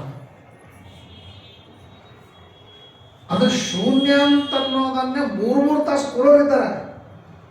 5 ನಿಮಿಷ ಸಂಧ್ಯಾನ ಮಾಡಂಗಿಲ್ಲ. ನಮ್ಮವ್ರೆ ಯಾರ್ದೋ ಹೇಳಿಕತ್ತಿಲ್ಲ ನಾನು, ನಮ್ಮ ಬ್ರಾಹ್ಮಣರೇ 3 ತಾಸು ಬೌದ್ಧರು ಹೇಳ್ದಂಗೆ ಜಪ ಮಾಡ್ತಾರೆ, ಮೆಡಿಟೇಷನ್ ಮಾಡ್ತಾರೆ. ನೀವೊಂದು ಗಾಯತ್ರಿ ಜಪ ಮಾಡಂಗಿಲ್ಲ, ಟೈಮ್ ಇಲ್ಲ ಅಂತಂತ. ಯಾಕಂತಂದ್ರೆ ಅಷ್ಟು ಅವಶ್ಯಕ ಆಗ್ಯದ, ಈಗ ಅಷ್ಟು ಅವಶ್ಯಕ ಆಗ್ಯದ. ಎಂತಹ ರೋಗ ಅಂತಂದ್ರೆ ನೀವು ಒಬ್ಬರ ಹೆಸರು ತೆಗೆದ್ರೆ ಸಾಕು, ಅವ್ರ ಬಗ್ಗೆ 1000 ನೆಗೆಟಿವ್ ನಾನು ಹೇಳ್ತೀನಿ ನಿಮಗೆ. ಅಷ್ಟು ಬಂದ್ಬಿಟ್ಟವೆ. ಒಬ್ಬರ ಹೆಸರು ತಗೊಂಡು ಅವ್ರ ಬಗ್ಗೆ 1000 ನೆಗೆಟಿವ್, ಇನ್ನೊಬ್ಬರ ಹೆಸರು ತಗೊಂಡು ಸ್ವಲ್ಪ ಎಂತಹ ರೋಗ ಬಂತು, ಇದಕ್ಕೆ ಔಷಧಿ ಇಲ್ಲ ಅಂತಾಗಿದೆ. ಅಷ್ಟು ಮನಸ್ಸು ತಿಪ್ಪೆ ಆಗೋಗ್ಬಿಟ್ಟು ಸ್ವಚ್ಛ ಮಾಡ್ಲಿಕ್ಕೆ ಆಗೋದಿಲ್ಲ. ದಿನ ದಿನ ದಿನ ದಿನ ನೆಗೆಟಿವ್ ಥಿಂಗ್ಸ್ಗಳನ್ನು ಒಳಗೆ ನಾವು FD ಮಾಡಿಟ್ಲಿಕ್ಕೆ ಹೋಗಿ ಬಿಡು ಅಂತ ನನಗೆ ಇಲ್ಲ, ಅದಂಗೆ ಹೋಗ್ಲಿ ಬಿಡು. ಅನಾವಶ್ಯಕವಾದಂತಹ ವಿಚಾರಗಳನ್ನು ತಲೆಯೊಳಗೆ ಇಟ್ಕೊಂಡಿರ್ತೀವಿ. ನನ್ನ ಹತ್ರ ಒಬ್ಬರು ಬಂದಿದ್ದರು, ಜಗಳ, ಮನೆ ಜಗಳ ಬಂದರೆ ಏನು ಇಲ್ಲ, ಎಷ್ಟು ಮದುವೆಯಾಗಿ 30 ವರ್ಷ ಆಗಿತ್ತು, 30-35 ವರ್ಷ ಆಗಿತ್ತು. ಒಂದು ಇಲ್ಲ ನಮ್ಮ ಹಳೆತನ ಒಳ್ಳೆಕ್ಕೆ ಹಿಂಗೆ ಮಾತಾಡಿದ್ರು. 30 ವರ್ಷದ ಹಿಂದಿನ ಹಳೆತನದ್ದು ಇನ್ನೂ ಇರ್ತದೆ ಆಗದ. ನಾನು ಹೇಳಿದೆ ನೋಡ್ರಿ, ಬೋರ್ಡ್ ಅಳಗಿಸ್ಬೇಕು, ಹೊಸಾದ್ ಬರಲಿಕ್ಕೆ ಬರೋದಿಲ್ಲ. ನೀವು ಹೊಸಾದ್ ಬರೀಬೇಕು ಅಂದ್ರೆ ಹಳಿದ ಅಳಗಿಸ್ಬೇಕಾಗ್ತದೆ. ಸೊ ಬೋರ್ಡ್ ಅಳಗಿಸಿದ್ರೆ ಹೊಸಾದೇನು ಬರೀಬೇಕು, ತೆಗೆದು ಬಿಡ್ರಿ. ಎಂದೋ ರಾಜ ಭವಿಷ್ಯ ಏನಾಗಿದೆ ಆಗ್ಯದ, ಅದನ್ನ ಅಳಿಸ್ಬಿಡ್ರಿ. ಇಲ್ಲ ನೀವು ಹೇಳಿದ್ದು ಕರೆಕ್ಟ್ ಅದು ಬಿಡಿ, ನಾವು ಮರಿಲಾರ್ದಿಂದ ಹೆಂಗೆ ಕುಡಿ ಬರ್ತದೆ, ಆದರೂ ದೀಪಾವಳಿ ಹಂಗೆ ಅನ್ಬಾರ್ದಾಗಿತ್ತು. ನಾವು ಹೇಳಿದ್ದು ಒಪ್ಪಿದ ಮೇಲೆ ಮತ್ತೆ ಆದರೂ ಶಬ್ದ ಬರುತ್ತೆ. ಮತ್ತೆ ಬರೀ ನಾನು ನಮಸ್ಕಾರ ನಿಮ್ಮನ್ನು ಸುಧಾರಿಸ್ಲಿಕ್ಕೆ ನನ್ನ ಕಡೆ ಆಗೋದಿಲ್ಲ. ಎಷ್ಟು ಫ್ಯಾಮಿಲಿಗಳು ಸಣ್ಣ ವಿಷಯಗಳನ್ನು ಹಿಂದಿಂದೇ ಇಟ್ಟುಕೊಂಡು ಇವತ್ತಿಗೂ ರಾಗದ್ವೇಷಗಳನ್ನು ಸಾಧಿಸ್ತಾ ಇದ್ದಾರೆ. ಏನು ಬಂತು?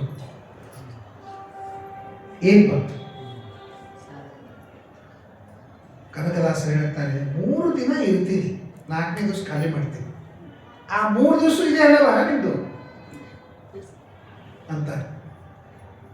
ಕಳ್ಳತನಗಳ ಮಾಡಿ ಒಡಲ ಹರೆಯ ಬೇಡ, ಉಳ್ಳಿದ್ದ ಸ್ಥಳದಿ ಕುಟಿಲ ದ್ವೇಷ ಬೇಡ, ಒಳ್ಳೆಯವನಾನೆಂದು ಬಲು ಹೆಮ್ಮಿರಬೇಡ, ಬಾಳು ಸ್ಥಿರವೆಂದು ನೀ ನಂಬಿ ಕೆಡಬೇಡ, ಬಾಳು ಸ್ಥಿರವೆಂದು ನೀ ನಂಬಿ ಕೆಡಬೇಡ, ಏನೂ ಇಲ್ಲದ 2 ದಿನದ ಸಂಸಾರ. ಕಲ್ಯಾಣ ಮಂಟಪಕ್ಕೆ ಹೋಗ್ತೀವಿ, ಚೆಂದಾಗಿ ಮಾತಾಡ್ತೀವಿ, ಹರಟಿ ಹೊಡಿತೀವಿ, ಬೊಬ್ಬೆದವ್ರು ತಿಂತೀವಿ, ಮನೆಗೆ ಬರ್ತೀವಿ. ಅಲ್ಲಿ ಅವ್ರು ಜಗಳಾಡೋದಿರ್ತದೆ. ಈ ಜಗಳ ಇಲ್ಲ ಪರವಾಗಿಲ್ಲ, 2-3 ದಿವಸ ಇರ್ತದೆ ಜಗಳ. 3 ದಿನದ ಬಗ್ಗೆ ಜನ ಎಷ್ಟು ದ್ವೇಷ, ಎಷ್ಟು ರಾಗ, ಎಷ್ಟು ಅಸೂಯ. ಸ್ವಲ್ಪ ಮನಸ್ಸಿನ ಬಾಗಿಲು ತೆಗೆದ್ರೆ ಸಾಕು ಇವೇ ಸಿಗ್ತಾವೆ. ಹೋಲ್ರಿ, ಗಂಡ ಹೆಂಡತಿ ಬಗ್ಗೆ, ಹೆಂಡತಿ ಗಂಡರ ಬಗ್ಗೆ ರಾಗದ್ವೇಷಗಳು ಇವತ್ತಿನ ಕಾಲಕ್ಕೆ. ಹೆಂಡತಿ ಗಂಡನ ಬಗ್ಗೆ 10 ಮಾತಾಡ್ತಾಳೆ, ಗಂಡ ಬಂದ್ರು ಆಮೇಲೆ ಇಂತಹ ರಾಗದ್ವೇಷಗಳು, ನಕಾರಾತ್ಮಕವಾದಂತಹ ವಿಚಾರಗಳು ಮನಸ್ಸಿನೊಳಗೆ ಇದ್ದಾಗ ನೀವು ಆರೋಗ್ಯದಿಂದ ಇರಬೇಕು ಅಂದ್ರೆ ಯಾವ ಆ್ಯಂಗಲ್ದಿಂದ ಆರೋಗ್ಯದಿಂದ ಇರ್ತೀರಿ?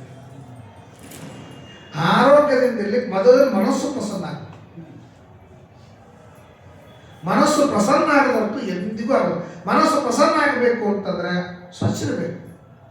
ಈ ನೋಡಿ ಹಾಲು ಇಷ್ಟೆಲ್ಲ ಸ್ವಚ್ಛದಲ್ಲ, ಏನಿಲ್ಲ, ಮನಸ್ಸು ಪ್ರಸನ್ನ ಆಗ್ತದೆ. ನಿಮ್ಮ ಮನೆ ಸ್ವಚ್ಛ ಇಡ್ರಿ, ನೋಡಿದ ಕೂಡ ಪ್ರಸನ್ನ ಆಗ್ತದೆ. ಮಣ್ಣು ಅಲ್ಲಂತ ಹಾವಳಿ ಬಿದ್ದಿತ್ತು, ಇಲ್ಲೊಂದು ಚಾದರ ಬಿದ್ದಿತ್ತು, ಕಸ ಬಿದ್ದಿತ್ತು, ಮನಸ್ಸು ರಸಕಸಿ ಆಗ್ತದೆ. ಒಂದು ಮನೆಯೊಳಗಿನ ಒಂದು ಹೊಲಸಿದ್ರೇನೆ ರಸಕಸಿ ಆಗ್ತದೆ ಅಂದ್ರೆ ಮನಸ್ಸಿನೊಳಗೆ ಇಷ್ಟು ತುಂಬಿಕೊಂಡಿದೆ ಅಂತಂದಾಗ ಎಷ್ಟು ಮೆಡಿಟೇಷನ್ದ ಅವಶ್ಯಕತೆ ಇರ್ತದೆ. ಇವತ್ತು ಗಾಯತ್ರಿ ಜಪದ ಅವಶ್ಯಕತೆ ಇರ್ತದೆ. ಒಂದು 5 ನಿಮಿಷ ನೀವು ಖಾಲಿ ಕೂತೀರಿ ಅಂತ ರಿಕಾರ್ಡ್ ಅದ ನಾ ದಿವಸದೊಳಗೆ 5 ನಿಮಿಷ ಇಟ್ಟು ಆ 5 ನಿಮಿಷ ಇನ್ನೊಂದಕ್ಕೆ ಕೆಲಸಕ್ಕೆ ಟೈಮ್ ಹಾಕೋದು, 10 ನಿಮಿಷ ಇಟ್ಟು ಆ 10 ನಿಮಿಷ ಇನ್ನೊಂದು ಟೆನ್ಷನ್ಗೆ ಟೈಮ್ ಹಾಕೋದು. ಕೂಲಾಗಿ ಶಾಂತಾಗಿ ಕಣ್ಣು ಮುಚ್ಚಿಕೊಂಡು ಏನು ಮಾಡೋದು ಬೇಡ, ದೇವ್ರ ಅನ್ಬೇಡ್ರಿ, ಜನರ ಅನ್ಬೇಡ್ರಿ, ಏನು ಅನ್ಬೇಡ್ರಿ. ಒಂದು 5ರಿಂದ 10 ನಿಮಿಷ ಕಣ್ಣು ಮುಚ್ಕೊಂಡು ಶಾಂತ ಆಗ್ತದೆ. ಆಗೋದಿಲ್ಲ. ಅದಕ್ಕೆ ಹೇಳ್ತಾರೆ ಸಂತಪ್ಯಂತೆ ಚಿಂತೆಯ, ಚಿಂತೆಯಿಂದ ನಿರಂತರವಾಗಿ ಸಂತಾಪ ಪಡ್ತಾ ಇರ್ತಾರೆ. ನಗುಮುಖ ಅಂತನದೇ ಇಲ್ಲ. ನಗುಮುಖ ಅಂತ ಯಾವಾಗಲೂ ಟೆನ್ಷನ್ದೊಳಗೆ ಇರ್ತಾರೆ. ಯಾಕಂದ್ರೆ ಒಂದೇ ಒಂದು ಚಿಂತೆ ಕಾಡ್ತಿರ್ತದೆ. ಚಿತಾದಹತಿ ನಿರ್ಜೀವ, ಚಿಂತಾದಹತಿ ಜೀವಕ. ನಿರ್ಜೀವವಾದ ವಸ್ತುವನ್ನು ಚಿತಿ ಸುಟ್ಟರೆ ಚಿಂತ ಸಜೀವ ದಹನ ಮಾಡ್ತಿರ್ತದೆ, ನಿರಂತರವಾಗಿ ದಹನ ಮಾಡ್ತಿರ್ತದೆ. ಸೊ ನೋಡ್ರಿ, ಅಜ್ಞಾನ ವಿಸ್ಮೃತಿ ಭ್ರಾಂತಿ ಸಂಶಯಾಪಸ್ಮೃತಿ ಕ್ಷಣ ರಾಯಸ್ವರೂಪ ನಾವು ಕೇಳ್ಕೊತೀವಲ್ಲ, ಅಜ್ಞಾನ ಬೇಕು, ವಿಸ್ಮೃತಿ ಬೇಕು. ಯಾವ್ದು ಬಾಧಕವಾದ ಅಜ್ಞಾನ ಅದು ತೆಗಿತ ರಾಯ ಕೇಳ್ಕೊಳ್ತೀವಿ ನಾವು. ಇವತ್ತ ನಮ್ಮ ಅಪ್ಪ ತೀರ್ಕೊಂಡಾರಂತ ಮರ್ತೀನಿ ಅಂತೇಳಿ ನಾನು ನಕ್ಕೋತಿದ್ದೀನಿ. ದಿನ ಅದನ್ನೇ ನೆನೆಸ್ಕೊಂಡು ನಕ್ಕೋತ ಹೆಂಗಿರ್ತೀನಿ ನಾನು, ಮರಿಬೇಕು. ಅದಕ್ಕೆ ದಾಸರು ಏನು ಹೇಳಿದ್ರು, ಅತ್ತೆಯ ಕಣ್ಣು ಹೋಗಲಿ ಮಾವನ ಕಾಲು ಮುಗಿಯಲಿ. ಹತ್ತಿ ಹೋಗೋದು ಬೇಡ, ಯಾಕಂದ್ರೆ ಹತ್ತಿ ಬೇಕಾಕಿ ನಮ್ಗೆ ಅಡುಗೆ ಮಾಡ್ಲಿಕ್ಕೆ ಬೇಕು, ಕಸ ಹೊಡ್ಲಿಕ್ಕೆ ಬೇಕು, ಮತ್ತು ನಾವೆಲ್ಲ ಹೊರಗೆ ಹೋದ್ರೆ ಮನೆ ಕಾಯ್ಲಿಕ್ಕೆ ಬೇಕು. ಹತ್ತಿ ಬೇಕು ನಮಗೆ. ಹತ್ತಿ ಬಾಧಕಲ್ಲ, ಹತ್ತಿ ಕಣ್ಣು ಬಾಧಕ. ಯಾಕಂದ್ರೆ ನಾ ಎಲ್ಲೋದು ಒಂದು ಕಣ್ಣು ಇಟ್ಟಿರ್ತಾಳೆ. ಅದು ತವ್ರ ಮನೆಗೆ ಹೋಗ್ಬೇಕು ಅಂದ್ರೆ ಕಣ್ಣು 24 ತಾಸು ಕಣ್ಣು ಇಟ್ಟಿರ್ತಾಳೆ, ಏನೇನು ತೊಗೊಂಡು ಹೋಗ್ತಾಳಂತ. ಅದಕ್ಕೆ ಅತ್ತೆಯ ಕಣ್ಣು ಹೋಗ್ಲಿ. ಅತ್ತೆ ಯಾರು ಅಜ್ಞಾನ, ಮಾವ ಯಾವುದು ಕಾಮ, ಗಂಡ ಯಾರು ಸಂಸಾರ. ಅವಿದ್ಯಾ ಕಾಮ ಕರ್ಮಾದಿ ನಿಮಿತ್ತೋಯಂ ಸಂಸಾರ. ಅವಿದ್ಯಾ ಮತ್ತು ಕಾಮದಿಂದ ಸಂಸಾರ ಬಂದದ. ನಾನು ಜೀವ, ಹೆಂಡತಿ, ನಾನು ಗಂಡ ಯಾರು ಸಂಸಾರ. ಮನೆಯ ಗಂಡ ಮಾಯವಾಗಲಿ, ಉಣಬಂದ ಮೈದು ನವರಗಲಿ, ಮನೆ ನೆರೆ ಮನೆಗಳು ಹಾಳಾಗಲಿ, ಅತ್ತಿ ಏನಾದಿ ನೀ ಮಡಿಯದಿ ಗಂಗೆ ಏನಾದರೂ. ಅತ್ತಿ ಬೇಕು, ಅವಿದ್ಯಾ ಬೇಕು, ಅಜ್ಞಾನ ಬೇಕು. ಗೊತ್ತಿಲ್ಲ ಅಂತ ಎಷ್ಟು ಸುಖ ಕೊಡ್ತದೆ ಗೊತ್ತದೆ ನಿಮಗೆ. ನೀವು ಪುರಾಣ ಬಂದು ಕೂತೀರಿ, ನಿಮ್ಮ ಮನೆಯಾಗ ಜಗಳ ಆಗಿರ್ತದ, ಆರಾಮ್ ಕೂತೀರಿ ನಕ್ಕೋತ. ಯಾಕಂದ್ರೆ ನಿಮ್ಗೆ ಗೊತ್ತಿಲ್ಲ. ನಿಮ್ಗೆ ಯಾವಾಗ ಪುರಾಣ ಮುಗಿದು ಮಂತ್ರಾಕ್ಷರ ತೊಗೊಂಡು ಮನೆಗೆ ಹೋದ್ಮೇಲೆ ಶುರು ಹಿಂಗಾಯ್ತು ಹಂಗಾಯ್ತು ಅಂದ್ರೆ ತ್ರಾಸ ಆಗ್ತದೆ. ಈಗ ಅಲ್ಲಿ ತನಕ ನಿಮ್ಗೆ ತ್ರಾಸ ಆಗೋದಿಲ್ಲ. ಅದೇ ನೀವು ಪುರಾಣಕ್ಕೆ ಮೊಬೈಲ್ ತೊಗೊಂಬಂದಿದ್ರಿ ಅಂತಂದ್ರೆ ಇಲ್ಲಿಂದೇ ನಿಮ್ಗೆ ದುಃಖ ಸ್ಟಾರ್ಟ್. ಕಾರಣ ಮನೆಗೆ ಆಗೋದೆಲ್ಲ ಇಲ್ಲಿ ನಿಮ್ಗೆ ತೋರಿಸ್ತಿರ್ತಾರೆ, ಮೆಸೇಜ್ ಹಾಕ್ತಿರ್ತಾರೆ. ಸೊ ನಿಮ್ಗೆ ಎಷ್ಟು ಗೊತ್ತಿಲ್ಲ ಅಂತ ಅಂಶ ಇರ್ತದೆ ಅಷ್ಟು ನಾವು ಸುಖವಾಗಿರ್ತೀವಿ. ಎಷ್ಟು ಗೊತ್ತಾಗ್ಕೊಟ್ಟಿರ್ತದೆ ಅಷ್ಟು ದುಃಖ. ನಾವು ಮಗಳನ್ನ ಕೊಟ್ಟಿರ್ತೀವಿ, ನಡೀತಿರ್ತಾವ, ಅಲ್ಲಿ ಸುಖ ದುಃಖ ನಡೆದಿರ್ತಾವೆ, ನಮಗೆ ಗೊತ್ತಿಲ್ಲ, ನಾವು ಆರಾಮಿದ್ದೀವಿ. ಅಂದರೆ ಅಜ್ಞಾನ ಅಂತನ್ನೋದು ಕೂಡ ನಮಗೆ ಅನುಕೂಲವಾದದ್ದು. ಅಜ್ಞಾನ ಅಂತನ್ನೋದು ಆ ದೃಷ್ಟಿಯಿಂದ ಹೇಳ್ತಾರೆ. ಮತ್ತು ಕ್ಷೀಯಮಾಣೇಶು ದೇಹೇಶು ದೇಹಿನಾಂ ಕಲಿದೋಷತಃ ಪಾಖಂಡ ಪ್ರಚುರೇ ಧರ್ಮೇ ದಸ್ಸು ಪ್ರಾಯೇಶು ರಾಜಸು. ಕ್ಷೀಯಮಾಣೇಶು ದೇಹೇಶು, ದೇಹ ಕ್ಷೀಣ ಆಗ್ತಾವೆ. ಪ್ರತಿ ಕ್ಷಣಕ್ಕೆ ಕ್ಷೀಯಮಾಣವಾಗ್ತದೆ ದೇಹ. ಮೊನ್ನೆ ಒಬ್ಬರು ಯೂಟ್ಯೂಬ್ದೊಳಗೆ ಬ್ರಾಹ್ಮಣರ ಬಗ್ಗೆ ಮಾತಾಡ್ತಾ ಇದ್ದಾರೆ. ಬ್ರಾಹ್ಮಣರು ಯಾಕೆ ಸುಖವಾಗಿ ಸಂತೋಷವಾಗಿ ಇರ್ತಾರಂದ್ರೆ ಅವರಿಗೆ ಸ್ವಲ್ಪ ಜಪ ತಪ ಅಂತೇಳಿ ಸ್ವಲ್ಪ ಮಾಡ್ತಾರಲ್ಲ, ಹೀಗಾಗಿ ಮಾನಸಿಕವಾಗಿ ಗಟ್ಟಿರ್ತಾರೆ. ಅವರು ಧ್ಯಾನ ಮಾಡ್ತಾರೆ, ಜಪ ಮಾಡೋ ಮುಂದಾಗ ನೆನಪಿನ ಶಕ್ತಿ ಬಳಸ್ತಾರಲ್ಲ, ಹಿಂಗೆ ಅವ್ರ ತಲೆ ಸ್ಟ್ರಾಂಗ್ ಇರ್ತದೆ. ಮೂರನೇದೇನು ಅಂದ್ರೆ ಯಾರೇನಂದ್ರೂ ಅವ್ರ ತಲೆಗೆ ಹಚ್ಚೋದಿಲ್ಲ. ಅವರು ಎಣ್ಣೆ ಬಿಟ್ಟರೆ ತಲೆಗೇನು ಹಚ್ಚೋದಿಲ್ಲ. ಅಷ್ಟು ಶಾಂತಿ ಇದ್ದಾರ, ಸಹನಶೀಲತೆ ಅದ. ಹೀಗಾಗಿ ಅವ್ರು ಯಾವಾಗಲೂ ಆನಂದವಾಗಿರ್ತಾರಂತೆ. ನಾನು ಸಂತೋಷಪಟ್ಟು ಒಬ್ಬರು ಗಳಿದ್ರಲ್ಲಪ್ಪ ನಮ್ಮ ಜಾತಿ ಅಂದ್ರೆ ಎಷ್ಟು ಅವಶ್ಯಕ ಅದ ಜಪ ಮತ್ತು ಧ್ಯಾನ ಅಂತನ್ನೋದು ಎಷ್ಟು ಅವಶ್ಯಕ ಎಷ್ಟು ಅವಶ್ಯಕ. ಒಂದು 10 ನಿಮಿಷ ಪ್ರಾಣಾಯಾಮ ಮಾಡಿ. ಪ್ರಾಣಾಯಾಮ ಮಾಡುವುದರಿಂದ ಕಾನ್ಸಂಟ್ರೇಷನ್ ಜಾಸ್ತಿ ಆಗ್ತದೆ, ಏಕಾಗ್ರತಾ ಬೆಳೀತದೆ. ಏಕಾಗ್ರತಾ ಬೆಳೆದ್ರೆ ಮನಸ್ಸು ಸ್ಟ್ರಾಂಗ್. ಹೆಂಗೆ ವ್ಯಾಯಾಮ ಆಡ್ದಂಗೆ ದೇಹ ಗಟ್ಟಿ ಆಗ್ತದೆ, ಹಂಗೆ ಏಕಾಗ್ರತಾ ಬೆಳೆದಂಗೆ ಮನಸ್ಸು ಗಟ್ಟಿ ಆಗ್ತದೆ. ಏಕಾಗ್ರತಾ ಈಸ್ ಈಕ್ವಲ್ ಟು ಮಾನಸಿಕ ವ್ಯಾಯಾಮ. ಎಷ್ಟು ಏಕಾಗ್ರತಾ ಅದ ನಾವು ಇದೆಲ್ಲ ಬಹಳ ಲೌಕಿಕ ಅಂತ ಅನಿಸ್ತದ. ಒಂದು ಮಾತು ಹೇಳ್ತೀನಿ ನಿಮಗೆ, ಏಕಾಗ್ರತಾ ಇಲ್ಲ ಅಂತಲಿಕ್ಕೆ ಒಂದು ಅಂಗಡಿಗೆ ಹೋಗ್ತಿದ್ದೆವು ನಾವು, ಗಿರಾಕಿಗಳು ಭಾಳ ಇರ್ತಿದ್ದು. ಆ ಎಲ್ಲ ಗಿರಾಕಿಗಳು ಮುಗಿದ ತನಕ ನಾವು ಅಂಗಡಿಯೊಳಗೆ ನಿಂದಿರ್ತಿದ್ದೆವು. ಇವತ್ತು ನಿಂದಿರ್ತೀವಿ ಆಮೇಲೆ ಬರ್ತೀವಿ. ನಮ್ಮ ಮನೆಗೆ ಯಾರಾದ್ರೂ ಆಚಾರ ಇದ್ದಾರೆ ಕೇಳಿದ್ರೆ ಇಲ್ಲಿ ಇನ್ನೊಂದು ಅರ್ಧ ತಾಸು ಬಂದು ಬರೀ ಬಿಡಿ ಇಲ್ಲೇ ಕೊಡ್ತಿರ್ತೀವಿ ಕೊಡ್ತಿದ್ವಿ. ಈಗ ಹಂಗೆ ಅರ್ಧ ತಾಸು ಬಿಟ್ಟು ಬರ್ತಿದ್ದೀವಿ. ನನಗೆ ಭಾಳ ಮಂದಿ ಫೋನ್ ಮಾಡ್ತಿರ್ತಾರೆ, ಮತ್ತು ಸಾಯಂಕಾಲ ಎಷ್ಟೊತ್ತಿಗೆ ಬರೋಣ. ನಂದು 6 ರಿಂದ 7 ಪಾಠ ಇರ್ತದೆ, ಬರ್ರಿ ಸರಿ ಯಾಕಂದ್ರೆ 7 ಆದ್ಮೇಲೆ ಬರ್ತೀನಿ. ಪಾಠದೊಳಗೆ ಬರ್ತಿರ್ತಾರೆ, 7 ಆದ್ಮೇಲೆ ಬರ್ತೀನಿ ಅಂತಂದೆ. ತಾತ್ಪರ್ಯ ಏನಂದ್ರೆ ತಾಳ್ಮೆ ಇಲ್ಲ, ಏಕಾಗ್ರತಾ ಇಲ್ಲ, ಮನಸ್ಸು ಕ್ಷೀಣ. ಏಕಾಗ್ರತಾ ವ್ಯಾಯಾಮ ಇಲ್ಲದೆ ಇದ್ದಂತಹ ದೇಹ ಹೆಂಗೆ ಕ್ಷೀಣವಾಗ್ತದೋ, ಏಕಾಗ್ರತಾ ಇಲ್ಲದೆ ಇದ್ದಂತಹ ಮನಸ್ಸು ಕ್ಷೀಣವಾಗ್ತದೆ. ಆ ಏಕಾಗ್ರತಾ ಬರೋದೇ ಪ್ರಾಣಾಯಾಮದಿಂದ. ಎಷ್ಟು ಪ್ರಾಣಾಯಾಮವನ್ನು ಮಾಡ್ತೀವಿ ಅಷ್ಟು ಮನಸ್ಸಿಗೆ ಏಕಾಗ್ರತೆ ಬೆಳೀತದೆ. ಎಷ್ಟು ಮನಸ್ಸಿಗೆ ಏಕಾಗ್ರತೆ ಬೆಳೀತದೆ ಅಷ್ಟು ಮನಸ್ಸು ಬಲಿಷ್ಠ ಆಗ್ತದೆ. ಎಷ್ಟು ಮನಸ್ಸು ಬಲಿಷ್ಠ ಆಗ್ತದೆ ಅಷ್ಟು ಸಹನಶೀಲತೆ ಬೆಳೀತದೆ. ಎಷ್ಟು ಸಹನಶೀಲತೆ ಬೆಳೀತದೆ ಅಷ್ಟು ಶಾಂತವಾಗಿ ಇರ್ತಾನೆ. ಎಷ್ಟು ಶಾಂತವಾಗಿ ಇರ್ತಾನೆ ಅಷ್ಟು ಆಯುಷ್ಯ ಕೌಂಟ್ ಆಗ್ತದೆ. ಜಾಸ್ತಿ ಸರಪಳಿ ಇದ್ದಲ್ಲ. ಅದಕ್ಕೆ ಕ್ಷೀಯಮಾಣೇಶು ದೇಹೇಶು ದೇಹಿನಾಂ ಕಲಿದೋಷತಃ. ಕಲಿ ಅಂದ್ರೆ ಏನು ಗೊತ್ತಾ? ಜಗಳ. ಕಲಿ ಅಂದ್ರೆ ಹೊರಗಿನ ಮಕ್ಕಳು ಮನೆಗೆ ಜಗಳ ಆಗ್ತದೆ ಗೊತ್ತಾ ನಿಮಗೆ? ಒಳಗೆ ಇದ್ದಾಗ ಜಗಳ ಭಾಳ ಆಗೋದಿಲ್ಲ. ಹೊರಗಿನ ಬಂದುಕೊಳ್ಳೆ ಸ್ವಲ್ಪ ಬಿಸಿಯಾಗಿರ್ತದೆ. ತಲೆ ಸ್ವಲ್ಪ ಹೆಚ್ಚು ಜಗಳ ಯಾಕಲ್ಲ? ಕಲಿ ಪ್ರವೇಶ.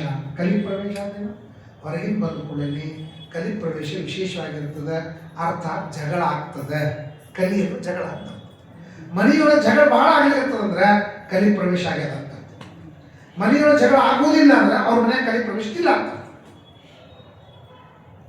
ಕಲಿಯೋದು ಜಗಳ ಅಂತ ಸಂಸ್ಕೃತದೊಳಗೆ ಅರ್ಥ. ಜಗಳ ಹುಟ್ಟಿಸೋದೇ ಕಲಿ ಲಕ್ಷಣ. ರಾಜರಾಜರಿಗೆ ಜಗಳ, ಗುರುಗಳಿಗೆ ಜಗಳ, ಶಿಷ್ಯರಿಗೆ ಜಗಳ, ಫ್ಯಾಮಿಲಿಗಳಿಗೆ ಜಗಳ. ಏನು ಜಗಳ? ಇಷ್ಟೇ ಅಲ್ಲ, ದೇಹದ ಹೊಕ್ಕರಿ ಅಂತಂದ್ರೆ ಬಿಳಿ ರಕ್ತ ಕಣಗಳಿಗೂ ಕೆಂಪು ರಕ್ತ ಕಣಗಳಿಗೂ ಜಗಳ. ಎಲ್ಲಿ ಹೋದರೂ ಜಗಳ. ಅಷ್ಟು ಕಲಿ ಪ್ರವೇಶ. ಆಮೇಲೆ ಪಾಖಂಡ ಪ್ರಚೋರೆ ಧರ್ಮೇ. ಪಾಪವನ್ನ ಮಾಡೋದೇ ಧರ್ಮ. ಧರ್ಮದಿಂದ ಪಾಪ ಮಾಡ್ತಾನೆ ಕಲಿಯುಗದೊಳಗೆ. ಧರ್ಮ ಅಂತ ಅನಿಸ್ತಿರ್ತದೆ, ಆದ್ರೆ ಪಾಪದ ಕೆಲಸ ಆಗ್ತಿರ್ತದೆ. ಶೋಕೇಸ್ ಬಾಳೆಹಣ್ಣು ಇದ್ದಾಗ, ಶೋಕೇಸ್ದೊಳಗೆ ಪ್ಲಾಸ್ಟಿಕ್ ಬಾಳೆಹಣ್ಣು ಇರ್ತಾವೆ, ನೋಡ್ಲಿಕ್ಕೆ ಬಾಳೆಹಣ್ಣು ಅಂತ ಅನಿಸ್ತಿರ್ತದೆ, ಆದ್ರೆ ಏನೂ ರಸ ಇರುವುದಿಲ್ಲ. ಹಾಗೆ ಧರ್ಮ ಮಾಡ್ತಾರೆ. ಅದಕ್ಕೆ ಧರ್ಮವನ್ನು ಏಕಾಂತದೊಳಗೆ ಮಾಡಬೇಕು, ಪ್ರಾಮಾಣಿಕ ಆಗ್ತದೆ. ಲೋಕಾಂತದೊಳಗೆ ಮಾಡ್ಲಿಕ್ಕತ್ರಿ ನಾಟಕೀಯವಾಗಿ ಪ್ರಭಾವ ಹಾಕಬೇಕು ಅಂತ ಹೊಡ್ತಾರೆ. ನಾವು ಧರ್ಮವನ್ನು ಪ್ರಭಾವ ಹಾಕೋಣ ಅಂತ ಭಾರಿ ದೊಡ್ಡ ಮಂಗಳಾರತಿ ಮಾಡೋಣ, ಭಾರಿ ದೊಡ್ಡ ಜಾಗೃತಿ ಬಾರಿಸೋಣ, ಗೋವಿಂದ ಗೋವಿಂದ ಅಂತ ಹೋದೋಣ. ಅದೆಲ್ಲ ಭಕ್ತಿಯಿಂದಲ್ರಿ. ತೋರಿಸು. ಕಂಚುಗಾರನ ಬಿಡಾಲದಂದಲಿ ಕಂಚು ಹಿತ್ತಾಳೆ ಪ್ರತಿಮೆ ಎದುರಿಸಿ ಮಿಂಚಬೇಕೆನ್ನುತ್ತ ದೀಪಗಳನ್ನೇ ಹಚ್ಚಿ ವಂಚನೆಯಿಂದಲೇ ಪೂಜೆಯ ಮಾಡುವುದು ಉದರ ವೈರಾಗ್ಯವಿದು. ಏನು ಭಯಂಕರ ದೀಪ ಗೀಪ ಹಚ್ಚಿ ಮಾಡ್ತಾರೆ. ಪೂಜೆ ಮಾಡುವವನಿಗೆ ಆಸಕ್ತಿ ಇಲ್ಲ, ತೋರಿಸ್ತಾನೆ. ಅದಕ್ಕೆ ಹೇಳ್ತಾರೆ ಕಲಿದೋಷತ ಪಾಖಂಡ ಪ್ರಚುರೇ ಧರ್ಮಿ ದಸ್ಸು ಪ್ರಾಯೇಶು. ಪ್ರತಿಯೊಬ್ಬ ರಾಜರು ಕಳ್ಳರಾಗ್ತಾರೆ. ಅವನು ಕಳ್ಳತನ ಮಾಡ್ಲಿಕ್ಕೆ ರಾಜ ಆಗ್ತಾನ. ದೇಶವನ್ನು ಆಳ್ಲಿಕ್ಕೆ ರಾಜ ಅಲ್ಲ, ಕಳ್ಳತನ ಮಾಡ್ಲಿಕ್ಕೆ ರಾಜನಾಗ್ತಾರೆ. ದಸ್ಸು ಪ್ರಾಯೇಶ್ವರಾಕ್ಷು ಚೌರ್ಯ ಅಮೃತ ವೃತ ಹಿಂಸಾ ನಾನಾ ಮೃತ್ಯುಷು ಕಳ್ಳತನ ಮಾಡೋದು, ಸುಳ್ಳು ಹೇಳೋದು. ಸುಳ್ಳು ಹೇಳೋದು ದೊಡ್ಡದಲ್ಲ. ಇದಕ್ಕೆ ಸುಳ್ಳು ಹೇಳ್ತಿದ್ದಿಲ್ಲ ಅಂತಿಲ್ಲ. ಸ್ವಯಂ ಕೃಷ್ಣನೇ ಸುಳ್ಳು ಹೇಳ್ದ, ಅಶ್ವತ್ಥಾಮ ಹತ ಅಂತೇಳಿ. ಆ ಸುಳ್ಳು ಹೇಳೋದು ತಪ್ಪಲ್ಲ, ಮೃತ ಸುಳ್ಳು ಸುಳ್ಳು ಹೇಳೋದು ತಪ್ಪ. ಸುಳ್ಳು ಸುಳ್ಳು ಅಂತ ಗೊತ್ತಿಲ್ಲ, ಡಬಲ್ ಸುಳ್ಳು ಅಂತ ಕಾರಣ ಇರುವುದಿಲ್ಲ. ಈಗ ನೋಡ್ರಿ ಸರ್, ನೀವೇ ಹೇಳ್ತೀರಿ ಮೊಬೈಲ್ ಎಲ್ಲಿದ್ದೀರಿ ಕೇಳ್ತೀರಿ, ಎಲ್ಲಿದ್ದೀರಿ ಕೇಳಿದ್ರೆ ಇನ್ನೂ ವಿಜಯನಗರವಾಗಿದ್ದಾನೆ ಬಂದು ಇಲ್ಲೇ ದುರ್ಗದ ಬೈಲ್ ಹತ್ರ ಇದ್ದಿದ್ರಿ. ಹೌದು, ನಾ ವಿಜಯನಗರದಾಗ ಇದ್ದಿದ್ದು ಏನಾಗುತ್ತದೆ, ಒಂದು 5 ನಿಮಿಷ ಆಗಿರ್ತದೆ ಬಂದು. ಯಾವ ಬಂದ ಅರ್ಧ ತಾಸು ಆಯ್ತು, ಏನು ಭಾಳ ಆಗಿಲ್ಲ, 25 ನಿಮಿಷ ಸುಳ್ಳು ಹೇಳ್ದ, 5 ನಿಮಿಷ ಖರೆ ಇತ್ತು. ಕಾರಣ ಇಲ್ಲ, ಏನೂ ಕಾರಣ ಇರುವುದಿಲ್ಲ. ಅಂದ್ರೆ ಮೊದಲು ಸುಳ್ಳು ಬಿಡಬೇಕಾದದ್ದು ವೃಥ. ಅದಕ್ಕೆ ಪಾಪ ನಾವೇನು ಮಾಡ್ತೇವೆ ಗೊತ್ತದೇನೋ, ಪಾಪ ಮಾಡ್ತಾ ಇರುವಾಗ ವಿನಾಕಾರಣ ಪಾಪ ಮಾಡ್ತೀವಿ, ಕಾರಣ ಇರುವುದಿಲ್ಲ. ಸುಮ್ಮನೆ ಕೂತಿರ್ತೀವಲ್ಲ, ಅಲ್ಲೆಲ್ಲ ಸೊಳ್ಳೆ ಕೂತಿರ್ತದೆ, ನಮಗೆ ಕಡ್ದಿಲ್ಲ ಬಿಟ್ಟರೆ ಪಟ್ಟು ತೊಡೋದು. ಅದನ್ನು ಹೊಡೆದ ಕಾರಣ ಇದ್ದಿದ್ದಿಲ್ಲ, ಮಾಡ್ತೀವಿ. ಎಷ್ಟೋ ಅನಾವಶ್ಯಕ ಪಾಪ ಮಾಡ್ತೀವಿ. ಆ ಅನಾವಶ್ಯಕ ಪಾಪಗಳೇ ನಾವು ಧರ್ಮ ಮಾಡೋದ್ರಲ್ಲಿ ಪರಿಹಾರ ಆಗ್ತಿರ್ತದೆ ಅಂತ ಹೇಳ್ತಾರೆ. ಆ ದೃಷ್ಟಿಯಿಂದ ಅದಕ್ಕೆ ಚೌರ್ಯ ಅಮೃತ ವೃಥ ಹಿಂಸಾ ನಾನಾ ವೃತ್ತಿಷು. ಎಷ್ಟು ಹಿಂಸೆ ಮಾಡ್ತಾರೆ. ಮಾತಿನ ತಪಸ್ಸನ್ನು ಹೇಳ್ತಾ ಇರುವಾಗ ಮೊದಲೇದ್ದೇ ಹೇಳ್ತಾರೆ, ಅನುದ್ವೇಗ ಕರಂ ವಾಕ್ಯ. ಹೂವಿನೊಳಗೆ ಮಕರಂದವನ್ನು ದುಂಬಿ ಜೇನುನೊಣ ಹೆಂಗೆ ತಗೋತದೆ, ಹೂವಿಗೆ ಏನೂ ಆಗಲಾರ್ದಂಗೆ ಮಕರಂದ ತಗೋತದೆ. ಹೆಂಗೆ ಮಾತಾಡ್ಬೇಕು ನಾವು, ಯಾರಿಗೂ ಏನು ಮನಸ್ಸಿಗೆ ನೋವಾಗ್ಬೋದು, ಹಂಗೆ ಮಾತಾಡ್ಲಿಕ್ಕೆ ನೋವು ಕೊಟ್ಟು ತಾಮಸ ಆನಂದ ಪಡ್ತಾನೆ ಮನುಷ್ಯ. ನಾ ಹೆಂಗೆ ಮಾತಾಡೋದು ಗೊತ್ತದೆ ನಿಮಗೆ? ನಡೆಗೆ ಹೋಗ್ಬಿಟ್ಟವ, ರಾತ್ರಿ ನಿದ್ದೆ ಬಂದಿಲ್ಲ ಅವನಿಗೆ, ನೀನು ಚಲೋ ಮಾಡಿದಪ್ಪ. ತಾನು ಮಾಡುವುದಲ್ಲೇನೆ ಅದನ್ನು 10 ಮಂದಿ ಹೇಳ್ಕೊತ ಹೋಗ್ತಾರೆ, ನಾ ಹಿಂಗೆ ಮಾತಾಡ್ದೆ, ನಾ ಹಿಂಗೆ ಮಾಡ್ದೆ.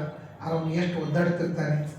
ಧ್ರುವರಾಜ್ ಹೇಳ್ತಾನೆ, ನನ್ನ ತಾಯಿ ಮಾತಾಡಿದ್ದು ಆಕೆ ಆರಾಮ್ ಮಲ್ಕೊಂಡಾಳ, ನಾ ಮಾತಾಡಿಸ್ಕೊಂಡಲ್ಲ, ನನಗೆ ನಿದ್ದೆ ಬರ್ಲಿಕ್ಕಿಲ್ಲ ಅಂತ ಧ್ರುವರಾಜ ನಾರದರಿಗೆ ಹೇಳ್ತಾನೆ. ಆದ್ದರಿಂದ ಅದಕ್ಕೆ ಚೌರ್ಯ ಅಮೃತ ವೃತ ಹಿಂಸ, ವೃತ ಹಿಂಸ. ಚುಚ್ಚಿ ಮಾತಾಡೋದು ಎಂದು ಮಾಡಬಾರ್ದು ಅಂತ. ಚುಚ್ಚಿ ಮಾತಾಡೋದು ಹೆಂಗಿರ್ತದೆ, ನೋಡ್ಲಿಕ್ಕೆ ಮಜಾ ಇರ್ತದೆ, ಆದ್ರೆ ಒಳಗೆ ಅವ್ರಿಗೆ ಹಿಂಸೆ ಆಗ್ತದೆ. ಅನುದ್ವೇಗ ಕರಂ ವಾಕ್ಯ ಸತ್ಯಂ ಪ್ರೇಹಿತಂ ಚೇತ ಸ್ವಾಧ್ಯಾಯ ಪ್ರಸಂಚೈವ ವಾಂಗ್ಮಯಂ ತಪೋ ಉಚ್ಯತೆ. ಮಾತಿನ ತಪಸ್ಸು ಇದೆ. ನಮ್ಮ ಸ್ವಾಮಿಗಳು ಸತ್ಯಾತ್ಮ ತೀರ್ಥರು ನಾನು ಹತ್ತಿರದಿಂದ ನೋಡ್ತಿರ್ತಿಲ್ಲ, ನನಗೂ ಮನಸ್ಸಿನ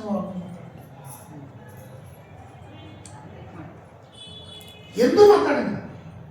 16 ವರ್ಷ ನಾವು ಅವ್ರ ಜೊತೆಗೆ ಇದ್ದೀವಿ, ಪೂರ್ವಾಶ್ರಮದೊಳಗು. ಮನಸ್ಸಿಗೆ ನೋವು ಆಗಬಾರ್ದು ಅಂತಂತ. ಯಾಕೆ ನೋವು ಮಾಡ್ಕೊಳ್ಳಿ? ಒಂದೇ ವಾಕ್ಯವನ್ನ ನಾನಾ ಟೋನ್ನಿಂದ ಹೇಳಿ ಬರ್ತದೆ ಇಲ್ಲ. ನಾ ಮಡಿಲಿದ್ದೀನಿ, ಸ್ವಲ್ಪ ಸರಿತೀನಿ, ಇದೊಂದದ, ಈ ಟೋನ್ ಅದ ಸರಿ ಅಂತೋದನು ಅನ್ನೋದ.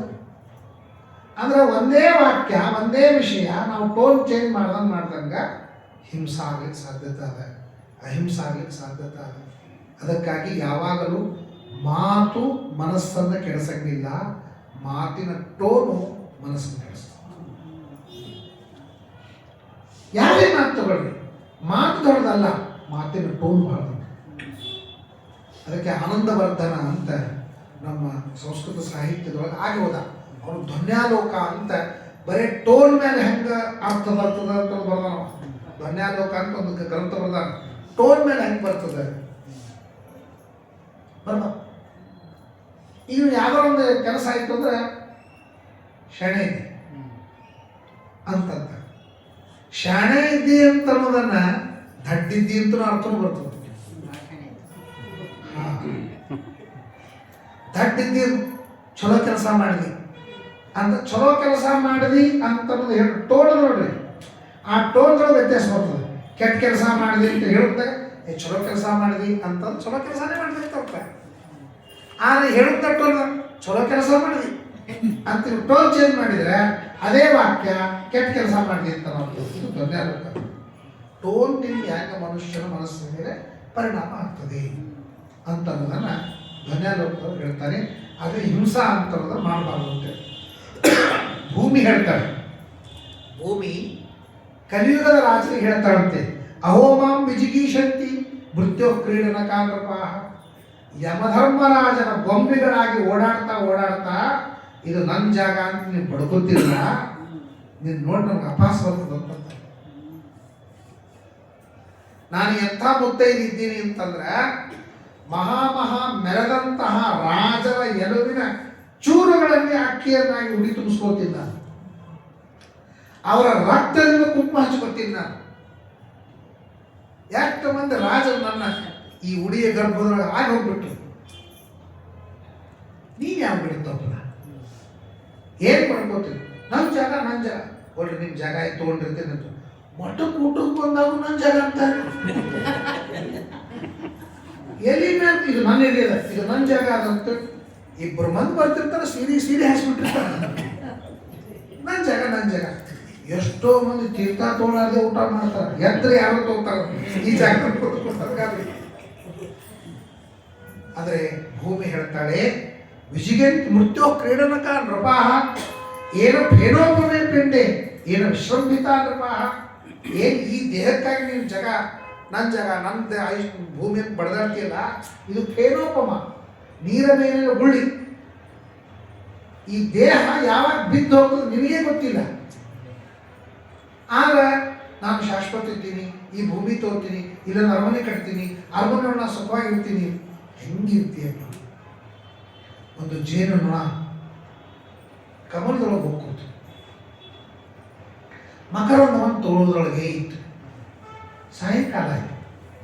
ಸಾಯಂಕಾಲ ಆದಮೇಲೆ ಸೂರ್ಯ ಅಸ್ತ ಆಗಿಬಿಟ್ಟ. ಸೂರ್ಯ ಅಸ್ತ ಆದ ಒಳಗೆ ಸಿಗಿಬಿತ್ತದ್ದು. ಆ ಸಿಗಿಬಿದ್ದಂತಹ ಜೇನುನೊಣ ಏನಂತಂದ್ರೆ, ರಾತ್ರಿ ಗಮಿಷ್ಯತಿ ಭವಿಷ್ಯತಿ ಸುಪ್ರಭಾತ. ರಾತ್ರಿ ಹೊರಟು ಹೋಗ್ಬಿಡುತ್ತದೆ, ಬೆಳಿಗ್ಗೆ ಆಗಿಬಿಡುತ್ತದೆ. ಭಾಸ್ವಾನ್ ಉದೇಶ್ಯತಿ ಹಸಿಷ್ಯತಿ ಪಂಕಜಶ್ರೀ. ಸೂರ್ಯೋದಯ ಆಗ್ತದೆ, ಕಮಲ ಹಿಂಗೆ ಮತ್ತೆ ಅರಳುತ್ತದೆ. ಕಮಲ ಅರಳದ ಮೇಲೆ ನಾನು ಮತ್ತೆ ಈ ಕಮಲದಿಂದ ಹೋಗ್ತೀನಿ, ನನ್ನ ಹೆಂಡರ ಮಕ್ಕಳನ್ನ ನೋಡ್ತೀನಿ, ಈ ಎಲ್ಲ ಮಕ್ಕಳನ್ನ ಒಯ್ದು ಕೊಡ್ತೀನಿ. ಅಪ್ಪ ನೀ ಎಷ್ಟು ತಂದು ನಮಗೆ, ಎಷ್ಟು ಸ್ವೀಟ್ ಅದ, ಎಲ್ಲ ಮಕ್ಕಳೆಲ್ಲ ಅಪ್ಕೊಂಡು ನನಗೆ ಹೇಳ್ತಾರೆ ಅಂತಂದು ಮುಂದಾಗ, ಹಾ ನನಗೆ ನೀನು ಗಜ ಉಚ್ಚಾರ. ಅಷ್ಟೊತ್ತಿಗೆ ಒಂದು ಆನೆ ಬಂದು ಸೊಂಡಿಲಿನಿಂದ ಆ ಕಮಲನ್ನು ಎತ್ತಿ ಒಗೆದು ತನ್ನ ಕಾಲನ್ನು ಹಾಕಿ ಆ ಕಮಲವನ್ನು ತುಳಿದಾಗ ಖಲಾಸ. ಹಾರಿ ಹೋಗೋದು ಇಲ್ಲ, ಮರಿನೂ ಇಲ್ಲ, ಹೆಂಡತಿ ಮಕ್ಕಳು ಇಲ್ಲ, ಏನೂ ಸಂಬಂಧ ಇಲ್ಲ. ಹಂತನಲ್ಲಿ ಗಜಗುಜ್ಜಾಹಾರ ಅಂತ ಬರ್ತಾರೆ ಈ ಮಾತು. ಅಂದರೆ 108 ಕನಸು ಕಾಣ್ತಾನೆ. ಆದರೆ ಅವನಿಗೆ ನಾನು ಅಲ್ಲಿ ತನಕ ಇರ್ತೀನಿ ಅಂತನ್ನೋದು ಇಲ್ಲ, ಸರ್ತಾ ಇಲ್ಲ. ಒಂದೊಂದೊಂದೊಂದು ಒಬ್ಬೊಬ್ಬರು ಪಾಲಾಗ್ತದೆ. ಪುರಂದಾಸ ಹೇಳ್ತಾರಲ್ಲ, ಅರ್ಥವ್ಯಾರಿಗೆ, ಪುತ್ರರ್ಯಾರಿಗೆ, ಮಿತ್ರ ಬಾಂಧವರ್ಯಾರಿಗೆ, ಕರ್ತೃಯಮನವರೆಳೆದು ವೈವರ ಅರ್ಥ ಪುತ್ರರು ಕಾಯುವರೆ. ಅಪ್ಪ ಅಂತಂತಿರ್ತಾರೆ, ಮದುವೆ ಹೋಗ್ಬಿಡ್ತಾರೆ. ಹೆಣ್ಮಕ್ಳೆಲ್ಲ ಹಳೆಯಲ್ಲಿ ಹೋಗ್ತಾರೆ, ಗಂಡು ಮಕ್ಕಳೆಲ್ಲ ಸೊಸಿಗೆ ಹೋಗ್ಬಿಡ್ತಾರೆ. ಯಾರು ಅರ್ಥವ್ಯಾರಿಗೆ, ಬಂಧುಗಳಿಗೆ, ಪುತ್ರ ಯಾರಿಗೆ, ಅವರವರಿಗೆ, ಹೆಣ್ಮಕ್ಳಿದ್ರೆ ಹಳೆಯರಿಗೆ, ಗಂಡು ಮಕ್ಕಳಿದ್ರೆ ಸೊಸೆಯರಿಗೆ. ನೀನು ಯಾರಿಗೆ ಅಂತಂದ್ರೆ ಕರ್ತೃಯಮನವರೆಳೆದು ವೈವಾಗ, ನೀನು ಯಮದೂತರಿಗೆ ಅಂತ. ಅದಕ್ಕೆ ಹೇಳಿದ್ರು ಏನು ಅಂದರೆ, ಏನು ಭೇನೋಪಮೆ ಪಿಂಡ. ಈ ಪಿಂಡ ಅಂದ್ರೆ ಶರೀರ, ಇದು ಭೇನೋಪಮ ಗುಳ್ಳಿದ್ದಂಗೆ ಬಂತು ಹೋಯ್ತು. ಒಂದು ಕಡೆಗೆ ಪಂಚಮಸ್ಕಂದದಾಗ ಮೇಘಗಳಿದ್ದಂಗೆ ಈ ದೇಹಗಳು ಅಂತಂತ. ಮೋಡಗಳು ಬಂದಿರ್ತವೆ, ಮಳೆ ಆಗ್ತದೆ ಅಂತ ತಿಳ್ಕೊಂಡು ಕೂತಿರ್ತೀವಿ, ಒಳಗೋಗಿ ನೀರು ಕುಡಿದ್ರೊಳಗ ದಾಡಕ್ಕೆ ಹೋಗ್ಬಿಟ್ಟಿರ್ತದ ಮೋಡ. ಗಾಳಿ ಬಂದು ಆ ಕಡೆಯಿಂದ ಎಲ್ಲೋ ಹೋಗ್ಬಿಟ್ಟಿರ್ತದೆ, ಮತ್ತು ನೀಲೇ ಆಕಾಶ. ಹಂಗ ದೇಹ ಪಡೆದ ಮೇಲೆ ಈ ದೇಹದ ಸುಖಕ್ಕಾಗಿ ಏನೇನೋ ಕಲ್ಪನಾ ಮಾಡ್ತಾನೆ, ಏನೇನೋ ಸ್ಕೀಮ್ಗಳನ್ನು ಹಾಕ್ತಾನೆ, ಏನೇನೋ ಪ್ಲಾನ್ ಮಾಡ್ತಾನೆ. ಬೆಳಗ್ಗೆ ಹೇಳೋದ್ರೊಳಗಾಗಿ ನಮ್ಮ ಅಪ್ಪಿನ ಶ್ರೂಯತೆ ಹೆಸರು ಹೇಳಾದೇನೆ ಹೋಗ್ಬಿಡ್ತಾನೆ. ಅಂತ ಫೇನೋಪಮೆ ಪಿಂಡೆ ಏನು ವಿಶ್ರಂಭಿತ ಅನ್ನಪ್ಪ. ಇಂತಹ ದೇಹದ ಮೇಲೆ ವಿಶ್ವಾಸ ಇಟ್ಟುಕೊಂಡು ಏನು ಜಗಳ, ಏನು ಯುದ್ಧ, ನನ್ನ ಭೂಮಿ ಅಂತನೂ ಜಗಳ ಏನು ಎನ್ಕ್ರೋಚ್ಮೆಂಟ್ ಅಂತ ಕೇಸ್ ಹಾಕೋದೇನು ಎಲ್ಲ ಮಾಡ್ತಾವ. ಏವಂ ಕ್ರಮೇಣ ಜಶ್ಯಾಮ ಪೃಥ್ವೀಂ ಸಾಗರ ಮೇಖಲಾ ಇದು ಆಶಾಬದ್ಧ ಹೃದಯ, ಭಯಂಕರ ಆಶೆ ಇಟ್ಕೊಂಡಿರ್ತಾರೆ. ಆದರೆ ಯಮಧರ್ಮರಾಜ ಮಾತ್ರ ನಮ್ಮ ಜೊತೆಗೆ ಒಂದು ಮೃತ್ಯುನ ಬಿಟ್ಟಿರ್ತಾರೆ. ಅವಳು ಮೃತ್ಯು ದೇವತಾ ಅಂತಂತಾರೆ. ಅವಳು ಏನು ಮಾಡ್ತಾರೆ, ಯಾವ ಜಾಗಕ್ಕೆ ಯಾವ ಟೈಮಕ್ಕೆ ಅವನು ಒಯ್ದು ನಿಲ್ಲಿಸಬೇಕು ಆ ಕೆಲಸ, ಅದು ಅಟ್ಟೆ ಡ್ಯೂಟಿ ಐತಿ ಮೃತ್ಯು ದೇವತಾ. ಆದರೆ ಹಿಂದೆ 4 ಮಂದಿ ಯಮದೂತರು, ಕೆಲವರಿಗೆ 3 ಮಂದಿ ಬರ್ತಾರೆ, ಕೆಲವರು 4 ಮಂದಿ ಬರ್ತಾರೆ. ಬಂದರು ಅಂದ್ರೆ ಅವ್ರು ತಗೊಂಡು ಹೋಗ್ಬಿಡ್ತಾರೆ. ಗೊತ್ತೇ ಇಲ್ಲ. ಬಿಜಾಪುರದೊಳಗೆ ಒಬ್ಬಂತ ಗುರುತ್ನವ TC ಕೊಟ್ಟಾರ. TCಗೆ ಚೆಕ್ ಮಾಡಲಿಕ್ಕೆ ಟಿಕೆಟ್ ಕೊಟ್ಟಾರ. ಅವ ನೋಡಿ ಹಿಂಗೆ ಪೆನ್ ಹಾಕಿ ಕೊಡ್ಬೇಕಾರೆ ಅವ ಇಲ್ಲೇ ಇಲ್ಲ. TC ಚೆಕ್ ಮಾಡಿ ಅವನ ಕೈಯಾಗ ಟಿಕೆಟ್ ಕೊಡಬೇಕಾದ್ರೆ ಇಲ್ಲ, ವಿದಿನ್ 30 ಸೆಕೆಂಡ್ ಕ್ಲಾಸ್. ಅವನಿಗೆ ಗೊತ್ತಿಲ್ಲ ನಾನು ಹೋಗ್ತೀನಿ ಅಂತ, ಅವನಿಗೆ ಗೊತ್ತಿಲ್ಲ. ಮನೆಯವ್ರಿಗೇನು ಗೊತ್ತಾಗ್ತದೆ, ಯಾರಿಗೆ ಗೊತ್ತಾಗ್ತದೆ? ಫೇನೋಪಮೆ ಪಿಂಡೆ ಅಂತ ನೀರಿನ ಮೇಲೆ ಗುಳ್ಳಿ ಇರ್ತಾವ. ಆ ಗುಳ್ಳಿ ಯಾವಾಗ ಹೋಗ್ತದ ಅಂತಂದು ಹೇಳಕ್ಕೂ ಇಲ್ಲ, ಯಾವಾಗ ಹೋಗ್ತದ ಅಂತಂದು ಗೊತ್ತಾಗೋದು ಇಲ್ಲ. ಆ ಗುಳ್ಳಿಯ ಮೇಲೆ ವಿಶ್ವಾಸ ಇಟ್ಟುಕೊಂಡು ಹೆಂಗೆ ಜೀವನ ಮಾಡ್ಲಿಕ್ಕೆ ಸಾಧ್ಯ ಇಲ್ಲ, ಹಾಗಾಗಿ ದೇಹದ ಮೇಲೆ ವಿಶ್ವಾಸ ಇಟ್ಟುಕೊಂಡು ಮಾಡ್ಲಿಕ್ಕೆ ಸಾಧ್ಯವಿಲ್ಲ ಅಂತ ಹೇಳ್ತಾನೆ. ಭೂಮಿ ಹೇಳ್ತಾರೆ, ಸ್ಪರ್ಧ ಮಕ್ಕತೆ ಸ್ಪರ್ಧಮಾನ ಮಿಥೋಕ್ನಂತಿ ಬ್ರಿಯಂತೆ ಮಕ್ಕತೆ ನೃಪ. ನಾವು ನೋಡ್ತೀವಲ್ಲ, ಅಣ್ಣ ತಮ್ಮಂದನ್ನು ಕೊಲ್ತಾರೆ, ಪಿತ್ರಾದಿ ವಿಗ್ರಹ ಅವ್ವಾಪನ ಜೊತೆ ವಿರೋಧ ಮಾಡ್ಕೊಳ್ತಾರೆ. ಎದಕ್ಕೆ? ಮನಿ. ಆ ಕಡೆ ಭಾಗ ನನಗೆ ಬೇಕು, ಈ ಕಡೆ ಭಾಗ ನಿಮ್ಗೆ ಬೇಕು, ಆ ಕಡೆ ಭಾಗ ಈ ಕಡೆ ಭಾಗ ಅನ್ಕೋತ ಇವ್ರನ್ನೆಲ್ಲ ಭಾಗ ಮಾಡೋದು ಬಿಡ್ತಾರೆ, ಕೊಲ್ತಾರೆ. ತಂದೆ ತಾಯಿ ಅಣ್ಣ ತಮ್ಮ ಜೀವ ಹತ್ಯೆ ಅಂತನ್ನುವ ಮಹಾಪಾಪದ ಕಡೆಗೆ ಲಕ್ಷ್ಯ ಇರುವುದಿಲ್ಲ. ಆ ಎಲ್ಲ ಪಾಪಗಳನ್ನು ಮಾಡ್ತಾರೆ. ನನಗೋಸ್ಕರ ಮಾಡ್ತಾರೆ. ಇವ್ರಿಗೆ ನಾ ಏನು ಹೇಳಿ ಅಂತಂತಾಳೆ ಭೂಮಿ ಹೇಳು ಮಾತು ಹೇಳ್ತಾರೆ, ಸ್ಪರ್ಧಮಾನ ಮಿಥೋಕ್ನಂತಿ ಪ್ರಿಯಂತೆ ಮಕ್ಕತೆ ನೃಪಾಹ. ಇಷ್ಟೆಲ್ಲ ಕಲಿಯುಗದ ಸಮಸ್ಯೆ ಆಗ್ತಾ ಇರುವ ಕಲ್ಕಿಯಾದಂಥ ಪರಮಾತ್ಮ ಅವತಾರವನ್ನು ಮಾಡ್ತಾರೆ. ಧರ್ಮತ್ರಾಣಾಯ ಸತ್ವೇನ ಭಗವಾನ್ ಅವತರಿಷ್ಯತಿ. ಪರಮಾತ್ಮ ಕಲ್ಕಿಯಾಗಿ ಅವತಾರ ಮಾಡ್ತಾನಂತೆ. ಅವನು ಶಾಂಬರ ಗ್ರಾಮದ ಮುಖ್ಯನಾದಂಥ ವಿಷ್ಣು ಯಶಸ್ಸು ಅಂತ. ಇದು ಮಹಾಭಾರತದೊಳಗೆ ಇವನು ಸ್ವಯಂಭೂಮನ ಅವತಾರ ಅಂತಲೇ ಹೇಳಿದ್ದಾರೆ. ಅವನ ಹೆಂಡತಿ ಸುಮತಿ, ವಿಷ್ಣು ಕೀರ್ತಿ ಮತ್ತು ಸುಮತಿ ಇವರಿಬ್ಬರಲ್ಲಿ ಕಲ್ಕಿಯಾದಂಥ ಪರಮಾತ್ಮ ಅವತಾರ ಮಾಡ್ತಾನೆ. ಬೆಂಗಳೂರು ಕಲ್ಕಿ ಅಲ್ಲ, ಅವನಿಗೆ ಜೈಲೊಳಗಿದ್ದ. ಬಹಳ ವರ್ಷದಿಂದ ಕಲ್ಕಿ ಅವತಾರ ಅಂತ ಆಯಿತು. ಕೊನೆಗೆ ಅವನ ಅವತಾರ ಏನು ಅಂತ ಗೊತ್ತಾಯಿತು. ಈಗ ಅವನು ವೈಕುಂಠದೊಳಗಿಲ್ಲ, ಜೈಲೊಳಗಿದ್ದ. ಕಲ್ಕಿ ಅವತಾರ ಇಷ್ಟು ಲಘು ಆಗುವುದಿಲ್ಲ. 32,000 ವರ್ಷ ಆಗಬೇಕು. ಈಗ 5 ವರ್ಷ ಆಗಿಲ್ಲ. ಕಲಿಯುಗ ಪ್ರಾರಂಭ ಆಗಿ ಈಗ ಇಂಥ ಮಹಾನುಭಾವ ಸಿಗ್ತಾರೆ ಕಲಿಯು ನೋಡ್ಲಿಕ್ಕೆ. ನಾಟಿ ಕೋಳಿ ತಿನ್ನೋರು ನಿಮ್ಗೆ ಕಲ್ಪನಾ ಇಲ್ಲ. ಇನ್ನು ಮುಂದೆ ಎಷ್ಟು ಘೋರದ ಅಂತ ಲೆಕ್ಕ ಮಾಡಿದ್ರೆ ಪರಮಾತ್ಮ ಬರೋದಿನ್ನು ಭಾಳ ತಡ ಅದ. ನಾನು ಬೆಂಗಳೂರು ಪ್ರವಚನ ಮುಂದೆ ಇದೇ ಹೇಳಿದೆ, ಯಾಕೆ ಈ ಕಲ್ಕಿ ಅಂತ ಒದ್ದಾಡಿದ್ರೆ ಕಲ್ಕಿ ಅವತರಿಸಬೇಕು ಆಗೋದಿಲ್ಲ. ಭಗವಾನ್ ಅವತರಿಷ್ಯತಿ. ಶಿವನನ್ನು ಕುರಿತು ತಪಸ್ಸು ಮಾಡ್ತಾನೆ. ಆ ಶಿವ ಒಂದು ಕುದುರೆ ಕೊಡ್ತಾನೆ. ಆ ಕುದುರೆ ಹೆಸರು ದೇವದತ್ತ ಅಂತ. ಮತ್ತೊಂದು ಖಡ್ಗ ಕೊಡ್ತಾನೆ. ಶಿವ ಖಡ್ಗ ಕೊಡ್ತಾನೆ, ಅದಕ್ಕೆ ನಂದಕ ಅಂತ ಖಡ್ಗ. ಪರಶುರಾಮ ದೇವರ ವಿದ್ಯಾಭ್ಯಾಸವನ್ನು ಮಾಡ್ತಾನೆ. ಆಮೇಲೆ ಸಿಂಹಳ ದ್ವೀಪದಲ್ಲಿದ್ದಂಥ ಒಬ್ಬ ಬೃಹದ್ರಥ ಅಂತನ್ನುವ ರಾಜ, ಅವನ ಮಗಳು ಪದ್ಮಾವತಿ ಅಂತೇಳಿ, ಆ ಪದ್ಮಾವತಿಯನ್ನು ಈ ಕಲ್ಕಿ ಮದುವೆ ಆಗ್ತಾನೆ. ಮದುವೆಯಾಗಿ ಅವನು ನೃಪಲಿಂಗ ಛಲೋದಸ್ಸು ಕೋಟಿಶೋ ನಿಹರಿಷ್ಯತಿ. ಎಲ್ಲ ರಾಜರ ವೇಷವನ್ನು ಧಾರಣೆ ಮಾಡಿ ದೇಶದ್ರೋಹವನ್ನು ಮಾಡತಕ್ಕಂಥ ಎಲ್ಲ ರಾಜರನ್ನು ಕೊಂದು ಬಿಡ್ತಾನೆ. ಕೋಟಿಶಃ ನಿಹರಿಷ್ಯತಿ, ಎಲ್ಲರನ್ನು ಕೊಲ್ತಾನೆ. ಇದ್ರ ಜೊತೆಗೆ ಏನು ಮಾಡ್ತಾನೆ ಅಂದರೆ, ಯಾರು ಸಜ್ಜನರು ಇರ್ತಾರೆ ಅವ್ರ ಮನಸ್ಸು ಕೂಡ ಕಲಿ ಪ್ರವೇಶದಿಂದ, ಕಲಿಯ ದೋಷದಿಂದ ಕೆಟ್ಟಿರ್ತದೆ. ಮನಸ್ಸೊಳಗೆ ಕಲಿ ಪ್ರವೇಶ ಮಾಡಿದ ಮನಸ್ಸೊಳಗೆ ಕಲ್ಕಿ ಪ್ರವೇಶ ಮಾಡಿ ಪರಮಾತ್ಮ ಮನದೊಳಗೆ ನೀನಿದ್ದು ಮನವೆಂದೆನಿಸಿಕೊಂಡು ಮನದ ವೃತ್ತಿಗಳೆಲ್ಲ ಸೃಜಿಸುವಿ. ಆ ಮನಸ್ಸೊಳಗಿದ್ದು ಮನದ ವೃತ್ತಿಗಳನ್ನೆಲ್ಲ ಸೃಷ್ಟಿ ಮಾಡ್ತಾನಲ್ಲ. ಮನದ ವೃತ್ತಿ ಅಂದ್ರೆ ಅನಿಸಿಕೆಗಳು, ಭಾವನೆಗಳು, ಅವುಗಳನ್ನು ಚೇಂಜ್ ಮಾಡ್ತಾನಂತೆ ಪರಮಾತ್ಮ. ಮನಸ್ಸೊಳಗೆ ಕಲಿಕೆಯಾದ ಪರಮಾತ್ಮ ಯಾರು ಸಜ್ಜನರಿದ್ದಾರೆ ಅವರ ಮನಸ್ಸಿನೊಳಗ ಏನೇನು ಕೆಟ್ಟ ಕೆಟ್ಟ ಭಾವನೆಗಳು ನೆಲಗೂಡಿವೆ ಅದನ್ನೆಲ್ಲ ಸ್ವಚ್ಛ ಮಾಡ್ತಾನೆ. ಹೊರಗಡೆಗೆ ದುಷ್ಟ ರಾಜನನ್ನು ಕೊಂದೇ ಬಿಡುತ್ತಾನೆ, ಸಜ್ಜನರನ್ನು ಕೊಲ್ಲುವುದಿಲ್ಲ. ಸಜ್ಜನರ ಮನಸ್ಸಿನೊಳಗೆ ಕೆಟ್ಟ ಭಾವನೆಗಳವ ಅವನ್ನೆಲ್ಲ ಕೊಂದು ಬಿಡ್ತಾನೆ. ಆಗ ಕೃತಂ ಭವಿಷ್ಯತಿ ತದಾ ಪ್ರಜಾಸು ತಿಶ್ಚ ಸಾತ್ವಿಕಿ. ಕೃತಯುಗ ಪ್ರಾರಂಭವಾಗ್ತದೆ. ಇದ್ದವರೆಲ್ಲ ಒಳ್ಳೆ ಮನಸ್ಸುಳ್ಳವರಾಗ್ತಾರೆ. ಅವರಿಂದ ಹುಟ್ಟತಕ್ಕಂತಹ ಸಂತಾನವೆಲ್ಲ ಸಾತ್ವಿಕವಾದ ಸಂತಾನ. ಅಂದರೆ 4 ಪಾದ ಧರ್ಮವನ್ನು ಪರಿಪಾಲನೆ ಮಾಡೋರು ಬರ್ತಾರೆ. ಆಶ್ಚರ್ಯ ಅನ್ನಿಸ್ತದೆ, ದೈತ್ಯರು ರಾಕ್ಷಸರು ಕೂಡ 4 ಪಾದ ಧರ್ಮವನ್ನು ರಕ್ಷಣೆ ಮಾಡ್ತಾರೆ. ಅಧರ್ಮ ಅಂತವೇ ಇರುವುದಿಲ್ಲ. ಮತ್ತೆ ಪರಮಾತ್ಮ ಅವತಾರ ಮಾಡಬೇಕು ಅವ್ರ ಕಡೆಯಿಂದ ಅಧರ್ಮ ಮಾಡಿಸ್ಲಿಕ್ಕೆ. ಅಧರ್ಮ ಮಾಡಿದ್ದಕ್ಕೆ ಕೊಲ್ಲಿಗೆ ಬರೋನು ಅವನೇ. ಕೃತಿಯುಗದೊಳಗೆ ಎಲ್ಲರೂ ಧರ್ಮ ಮಾಡ್ಲಿಕ್ಕತ್ತರು. ಮುಂದೇನು ಮೋಕ್ಷ, ಅವ್ರಿಗೂ ಮೋಕ್ಷ ಆಗ್ಬೇಕಾ? ಅಯೋಗ್ಯರು. ಅದಕ್ಕಾಗಿ ಪರಮಾತ್ಮ ಏನು ಮಾಡಿದ? ಮತ್ತೆ ಅವತಾರ ಮಾಡಿದ. ನರಸಿಂಹ, ರಾಮ, ಕೃಷ್ಣ ಅವತಾರ ಮಾಡಿದ. ಅವನ ಬಗ್ಗೆ ತಪ್ಪು ತಿಳ್ಕೊಂಡು ಅವನ ಬಗ್ಗೆ ದ್ವೇಷ ಮಾಡಿ ಪಾಪ ಮಾಡಿ ಅವ್ರದ್ದೇನನ್ನು ಸಾಧನ ಮಾಡ್ಕೊಂಡ್ಬಿಟ್ರು.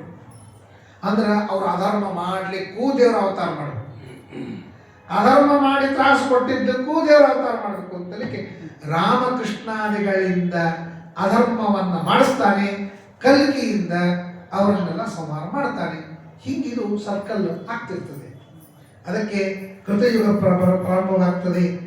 ಆಮೇಲೆ ತತ್ಕಾಲದ ಲೋಕಗಳು, ಆಮೇಲೆ ಮನಸ್ಸು ಹೆಂಗಿರ್ತದೆ? ಕೃತಯುಗ ಪ್ರಾರಂಭ ಆಯಿತು ಅಂದರೆ ಮನಃಪ್ರಸಾದ, ಶಾಂತ ಮನಸ್ಸಿರ್ತದೆ, ಕೂಲಾಗಿರ್ತಾರೆ, ಏನು ಟೆನ್ಷನ್ ಇರೋದಿಲ್ಲ, ನಗನಗುತ್ತಾ ಇರ್ತಾರೆ.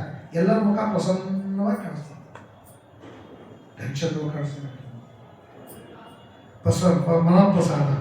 ಮತ್ತೆ ಕೃತಾರಂಭ, ಏನು ಕೆಲಸ ಮಾಡ್ತಾರೆ ಅದನ್ನು ಪರಿಪೂರ್ಣವಾಗಿ ಮಾಡ್ತಾರೆ.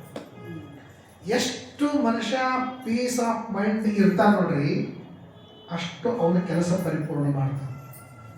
ಕೆಲಸ ಪರಿಪೂರ್ಣ ಮಾಡಲಿಕ್ಕೆ ತಲೆ ಶಾಂತಿ ಇರಬೇಕು. ಅವರು ತಲೆ ಶಾಂತಿ ಇಲ್ಲ ಅಂದ್ರೆ ನಿಮ್ಮ ಕಡೆ ಇನ್ನೂ ಕೆಲಸ ಆಗೋದಿಲ್ಲ, ನೋಡಬೇಕಾಗ್ತದೆ. ಅಲ್ಲ, ನೋಡೋದೇನು ಹಂಗೆ ಆಗ್ತದೆ ಪ್ರಾರಂಭ. ಆಮೇಲೆ ದೇವಾಪಿ ಮತ್ತು ಮನು ಅವರಿಬ್ಬರು ಅಲ್ಲಿ ಬದಲಿಯೊಳಗೆ ಇರ್ತಾರಂತೆ. ಅವರು ಬಂದು ಈ ಧರ್ಮವನ್ನು ಪ್ರಚಾರ ಮಾಡ್ತಾರೆ, ಕೃತಯುಗದ ಧರ್ಮವನ್ನು ಪ್ರಚಾರ ಮಾಡ್ತಾರೆ. ಆ ಕೃತಯುಗದ ಧರ್ಮ ತ್ರೇತಾಯುಗದೊಳಗೆ ದಶರಥ ರಾಜನ ಮನೆಯೊಳಗೆ ಮಾತ್ರ ಇರ್ತದೆ. ಕೃತಯುಗದ ಧರ್ಮ ದ್ವಾಪರ ಯುಗದೊಳಗೆ ಪಾಂಡವರ ಮನೆಯಲ್ಲಿ ಮಾತ್ರ ಇರ್ತದೆ. ಕೃತಯುಗದ ಧರ್ಮ ಕಲಿಯುಗದೊಳಗೆ ಶ್ರೀಮದಾಚಾರ್ಯ ಮನೆಯಲ್ಲಿ ಮಾತ್ರ ಇತ್ತು ಅಂತ ಹೇಳ್ತಾರೆ. ಕೃತಯುಗ ಧರ್ಮ 4 ಯುಗದಲ್ಲಿ ಇರ್ತದೆ, ಬಟ್ ಕೃತಯುಗದೊಳಗೆ ಎಲ್ಲರ ಮನೆಯಾಗೂ ಇರ್ತದೆ. ಆದರೆ ಕೃತಯುಗ ಧರ್ಮ ಯುಗಾನುಸಾರವಾಗಿ ಅವರವರ ಮನೆಯಲ್ಲಿ ಮಾತ್ರ ಇರ್ತದೆ ಅಂತ ಹೇಳ್ತಾರೆ. ರಾಜ ಕೇಳ್ತಾನೆ, ಕಲಿಯುಗದ ಪ್ರಭಾವವನ್ನು ಹೇಳಿದಿ, ಎಲ್ಲ ಮನೆ ಹಾಳ, ಮನಸ್ಸು ಹಾಳ, ಎಲ್ಲ ಮಾಡ್ತಾನೆ ಅವನು. ಅವನನ್ನು ನಿಗ್ರಹ ಮಾಡ್ಬೇಕಾದ್ರೆ ನಾವೇನು ಮಾಡ್ಬೇಕು ಹೇಳಿ? ನಮಗೆ ಬೇಡ ಆಗಿದೆ, ಕಲಿಯ ಪ್ರಭಾವ ನಮಗೆ ಬೇಡ. ಅದಕ್ಕೇನು ಮಾಡ್ಬೇಕು? ಏನೋಪಾಯ ಏನು ಭಗವಾನ್ ಕಲೆ ದೋಷನ್ ಕಲವು ಜನ ಅಂತಂದಾಗ ಶುಕಾಚಾರ್ಯ ಹೇಳ್ತಾರೆ, 4 ಪಾದ ಧರ್ಮ: ಸತ್ಯ, ದಯಾ, ತಪಸ್ಸು, ದಾನ ಅಂತ 4. ಈ 4ನ್ನ ಕೃತಯುಗದೊಳಗೆ 4 ಇದ್ದು. ಕೃತಯುಗದೊಳಗೆ ಜನರು ಹೆಂಗಿದ್ರು ಅಂದರೆ ಸಂತುಷ್ಟ. ಸಂತುಷ್ಟ ಅಂದ್ರೆ ಏನು ಗೊತ್ತಾ? ಸಂತುಷ್ಟ ಸಾಕು ಎಂಬ ಬುದ್ಧಿ ಸಂತುಷ್ಟ. ಸಂತೋಷ ಅಂತ ಶಬ್ದಕ್ಕೆ ಸಾಕು ಎಂಬ ಬುದ್ಧಿ. ಅದಕ್ಕೆ ಅನ್ನದಾನ ಎಲ್ಲಕ್ಕಿಂತಲೂ ಶ್ರೇಷ್ಠ ಅಂತಂತಾರೆ. ಅನ್ನದಾನ ಎಲ್ಲಕ್ಕಿಂತಲೂ ಶ್ರೇಷ್ಠ ಯಾಕೆ ಗೊತ್ತಾ? ಅಲ್ಲಿ ಸಾಕು ಅಂತ ಬುದ್ಧಿ ಅದ. ಭಾಳ 2 ತಿಂಗಳು ಹೋಳಿಗೆ 4 ತಿಂತಾನೆ, ಅಲ್ಲೆಲ್ಲರೂ ಸಾಕು ಅನ್ನಬೇಕಲ್ಲ. ಅನ್ನದಾನದೊಳಗೆ ಸಾಕು ಎಂಬ ಬುದ್ಧಿ ಅದ. ಅದೇ ಊಟ ಆದ್ಮೇಲೆ ದಕ್ಷಿಣ ಕೊಡ್ತಾರ, ಸಾಕು ಅಂತ ಯಾರಿಗಾದ್ರು ಬುದ್ಧಿ ಬರ್ತದೆ? ಇನ್ನೊಂದು 10 ರೂಪಾಯಿ ಕೊಡಿ ಗಾಡಿಗೆ ತುಂಬ್ರಿ ಬೈತಾರೆ.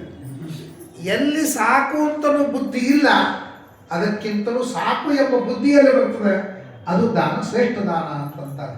ಹೀಗಾಗಿ ಅನ್ನದಾನ ಬಹಳ ಶ್ರೇಷ್ಠವಾದ ದಾನ. ಸಾಕು, ಸಂತೋಷ ಅಂದ್ರೆ ಸಾಕು ಅಂತ.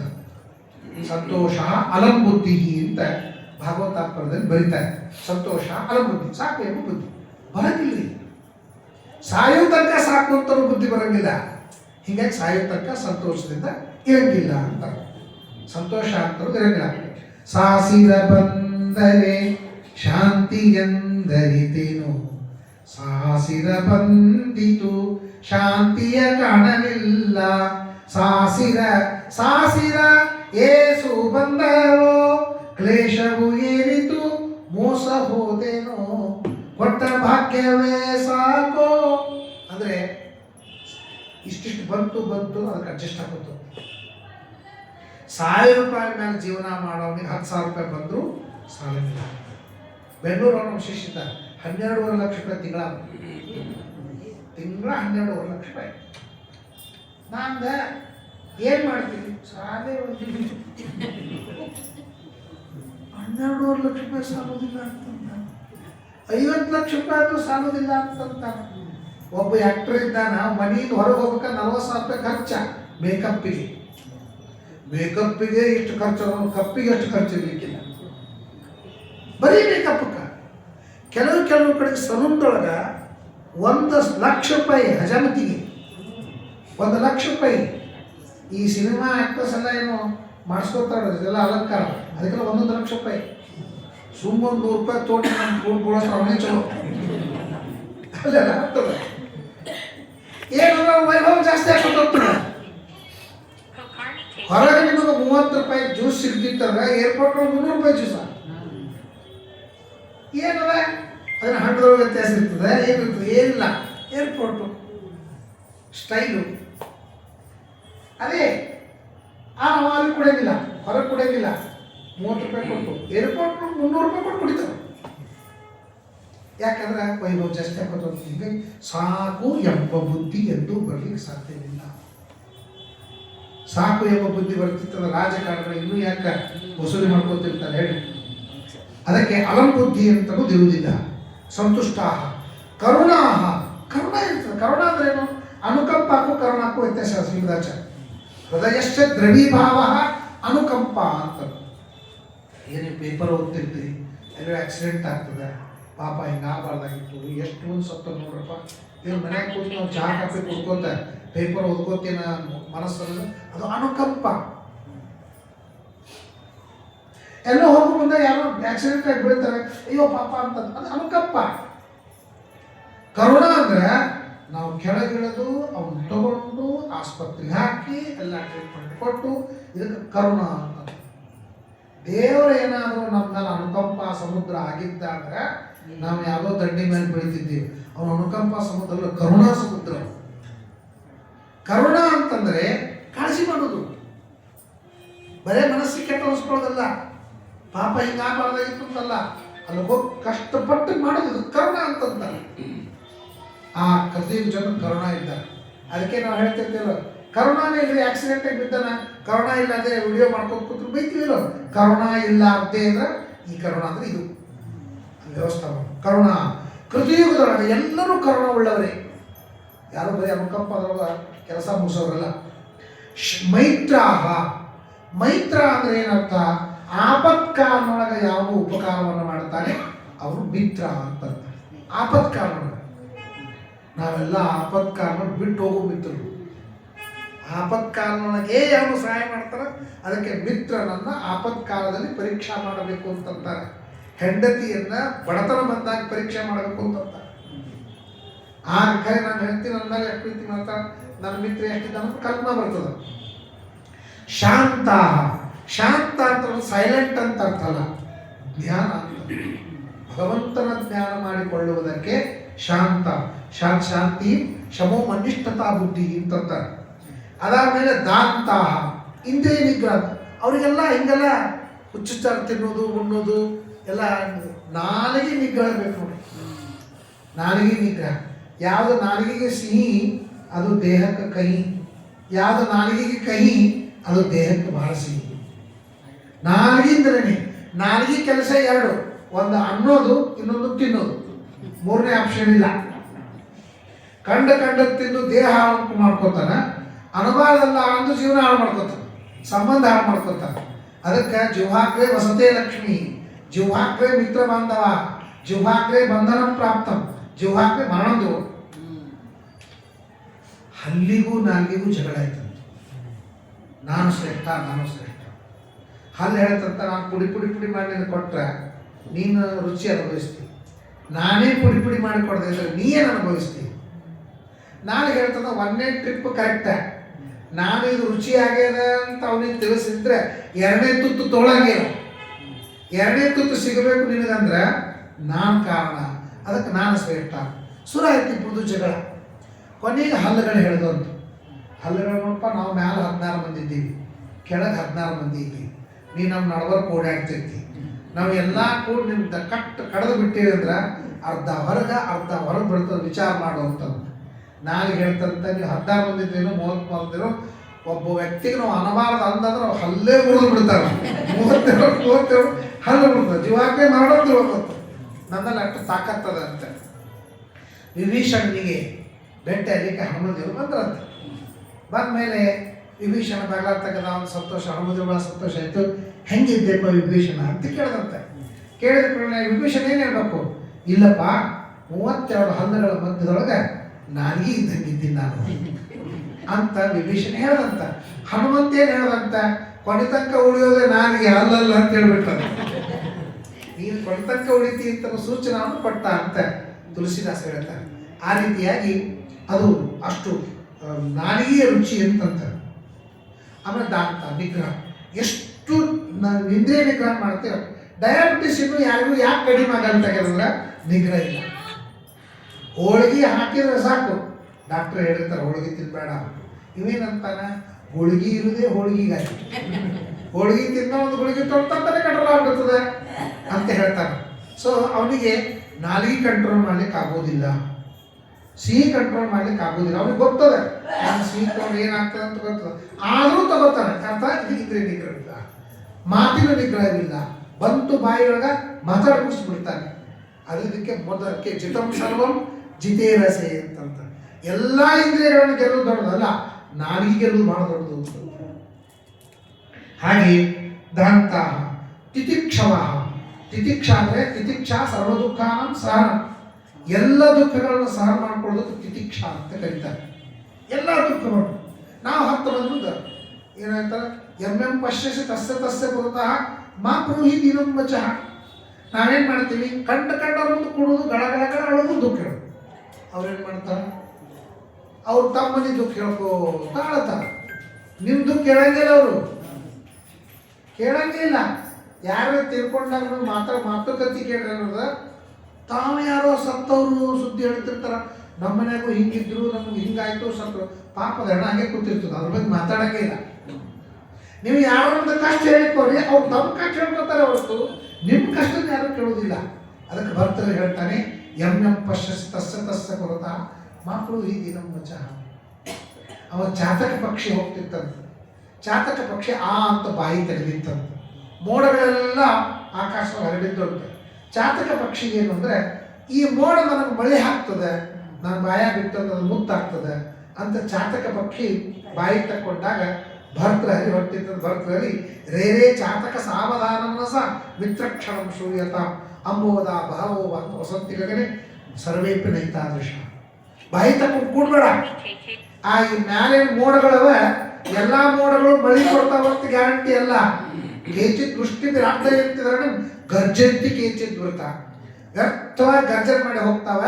ಎಂ ಪಶ್ಯಸಿ ತಸ್ಯ ತಸ್ಯ ಪುರತಃ ಮಕ್ಕಳು ಹೀಗೆ ನಮ್ಮ ದುಃಖವನ್ನು ಯಾರ ಮುಂದೆ ಹೇಳ್ತಾರೆ. ನಮ್ಮ ಮನೆಗೆ ಹೊಸ್ತಲ ಅಂತ ಮಾಡ್ತಿದ್ದೆ ಹಿಂದಕ್ಕೆ. ಯಾಕಂದ್ರೆ ಗೃಹೇ ದುಶ್ಚರಿತಾನಿಚ ವಂಚನಂಚ ಅಪಮಾನಂಚ ಮತಿಮಾನ ಪ್ರಕಾಶಿಗೆ. ಅದು ನರಸಿಂಹದೇವರ ಪ್ರತಿಮಾ ಹೊಸ್ತಲ. ಬೆಳಿಗ್ಗೆ ಪೂಜೆ ಮಾಡಿದ ಮೇಲೆ ಹೊರಗೆ ಹೋಗ್ಬೇಕು, ಹೊರಗಿನವ್ರು ಒಳಗೆ ಬಿಡಬೇಕು, ಅಲ್ಲಿ ತನಕ ಬರಬಾರ್ದು. ಹೊಸ್ತು ಪೂಜೆ ಆಗದಂತೂ ಮಾಡಬಾರ್ದು ಅಂತ ಹೇಳಿ. ಎಷ್ಟು ಮಂದಿ ಎಷ್ಟು ಓಡಾಡ್ತಾರೋ ಅಷ್ಟು ಕಾಲ ನರಕ ಆಗ್ತದೆ ಅಂತ ಹೇಳಿ ಅದು ಹೊಸ್ತಲ. ಅದು ಒಂಥರದ ಲಕ್ಷ್ಮಣ ರೇಖೆ. ಏನು ಲಕ್ಷ್ಮಣ ರೇಖೆ ಅಂದರೆ, ನಮ್ಮ ಮನೆಯಲ್ಲಿ ಆದಂತಹ ದುಶ್ಚರಿತ, ಗೃಹೇ ದುಶ್ಚರಿತಾಂಚ ವಂಚನಂಚ ಅಪಮಾನಂಚ ಮತಿಮಾನ ಪ್ರಕಾಶಿಗೆ. ಬುದ್ಧಿವಂತ ಈ ಹೊಸ್ತಲ ದಾಟಿ ಹೋಗಬಾರ್ದು ಅಂತಲಿಕ್ಕೆ ವಸ್ತ್ರ ಮಾಡಿ ಈಗೇನು ಹೊಸ್ತಲ ಇಲ್ಲೇ ಇಲ್ಲ, ಅನಾಯಾಸ ಹೊರಗೆ ಹೋಗ್ತವೆ ಎಲ್ಲ ಸುದ್ದಿ. ಆದ್ದರಿಂದ ಎಂದಿಗೂ ಕೂಡ ತನ್ನ ದುಃಖವನ್ನು ಹೇಳಿ, ಯಾರು ನಿಮ್ಮ ದುಃಖ ಪರಿಹಾರ ಮಾಡೋದಿಲ್ಲ. ಅಯ್ಯೋ ನನ್ನ ಕೈ ನೋವು ಭಾಳ ಆಗ್ಲಿಕ್ಕೆ ಏನು ಮಾಡಿ ನಾರೇನು ಮಾಡಲಿ, ಅವನು ತನ್ನ ಬೆನ್ನು ಅಂತ ಹೇಳ್ತಾನೆ ಹೊರತು ನಿನ್ನ ನೋವನ್ನು ಪರಿಹಾರ ಮಾಡೋದಿಲ್ಲ. ಆದ್ದರಿಂದ ಎಷ್ಟು ಶಾಂತವಾಗಿ ರೋಗ ಅನುಭವವೆಲ್ಲ ಉಗ್ರತಪ್ಪ ಮುಕ್ತ ವಿಜಯದಾಸರು ಹೇಳ್ತಾರೆ, ನಿನಗೇನು ರೋಗ ಆಗ್ತದೆ ಅದನ್ನು ಎಷ್ಟು ಸಹನಶೀಲತೆ ನಿಂತು ಅಷ್ಟು ಉಗ್ರವಾದಂಥ ತಪಸ್ಸು ಮಾಡಿದ ಪುಣ್ಯ ನಿನಗೆ ಬರ್ತದೆ ಅಂತಂತಾರೆ. ಅದಕ್ಕೆ ತಿತಿಕ್ಷಾ ಅಂತಂತಾರೆ. ತಿತಿಕ್ಷಾದನ್ನು ಸರ್ವ ದುಃಖವನ್ನು ಸಹನ, ಎಲ್ಲ ದುಃಖವನ್ನು ಸಹನ ಮಾಡಿಕೊಳ್ಳೋದಕ್ಕೆ ತಿತಿಕ್ಷಾ ಅಂತ ಕರೀತಾರೆ. ಇನ್ನೊಂದು ಹೇಳ್ತಾರೆ, ತಿತಿಕ್ಷಾ ಅಂದರೆ ಏನು ಅಂದರೆ ಯಾರು ಬಹಳ ದ್ವೇಷ ಮಾಡ್ತಾರೆ ಅವರನ್ನು ತಡೆದುಕೊಳ್ಳುವುದಕ್ಕೆ ತಿತಿಕ್ಷಾ ಅಂತ ಕರೀತಾರೆ. ಅನೇಕ ರೀತಿಯಿಂದ ತಿತಿಕ್ಷಾ ಅಂತ ಕರೀತಾರೆ. ಶಂಕರಾಚಾರ್ಯರು ವಿವೇಕ ಚಿಂತಾಮಣಿ ಅಂತ ಬರೆದು, ವಿವೇಕ ಚೂಡಾಮಣಿ ಅಂತ ಬರೀತಾರೆ. ಚೂಡಾಮಣಿ ಅಂತ ತಲಿಭೂಷಣ, ವಿವೇಕ ಅಂದ್ರೆ ವಿವೇಕ, ತಲಿಭೂಷಣ ಯಾವುದಂದ್ರೆ ವಿವೇಕ, ಕಿರೀಟ ಅಲ್ಲ ಅಂತಲಿಕ್ಕೆ ವಿವೇಕ ಚೂಡಾಮಣಿ ಅಂತ ಭಾರಿ ಗ್ರಂಥ, 2 ವಾಲ್ಯೂಮ್ ಪದ್ಧತಿ. ಅವ್ರು ಹೇಳ್ತಾರೆ ತಿತಿಕ್ಷಾ ಅಂದರೆ ಏನು, ಬಹಳ ಚಂದ ಸುಂದರವಾದದ್ದು. ತಿತಿಕ್ಷಾ ಅಂದ್ರೆ ಏನು, ಯಾವ ಸಹನಶೀಲತೆ ಆಮೇಲೆ ದ್ವೇಷ ಆಗಿ ಪರಿಣಾಮವಾಗುವುದಿಲ್ಲ ಅದು ತಿತಿಕ್ಷಾ. ಉದಾಹರಣೆ ತಗೊಳ್ಳಿ, ಪುರಾಣಕ್ಕೆ ನೀವು ಕೂತೀರಿ, ಯಾರೋ ಏನೋ ಮಾತಾಡಿದ್ರು, ಸುಮ್ಮನೆ ಕೊಡ್ತೀವಿ, ಜಗಳ ಆಡಂಗಿಲ್ಲ, ಪುರಾಣ ಮುಗಿತದಲ್ಲ, ಆಮೇಲೆ ಬರ್ತೀನಿ ಹೊರಗೆ ನೋಡು.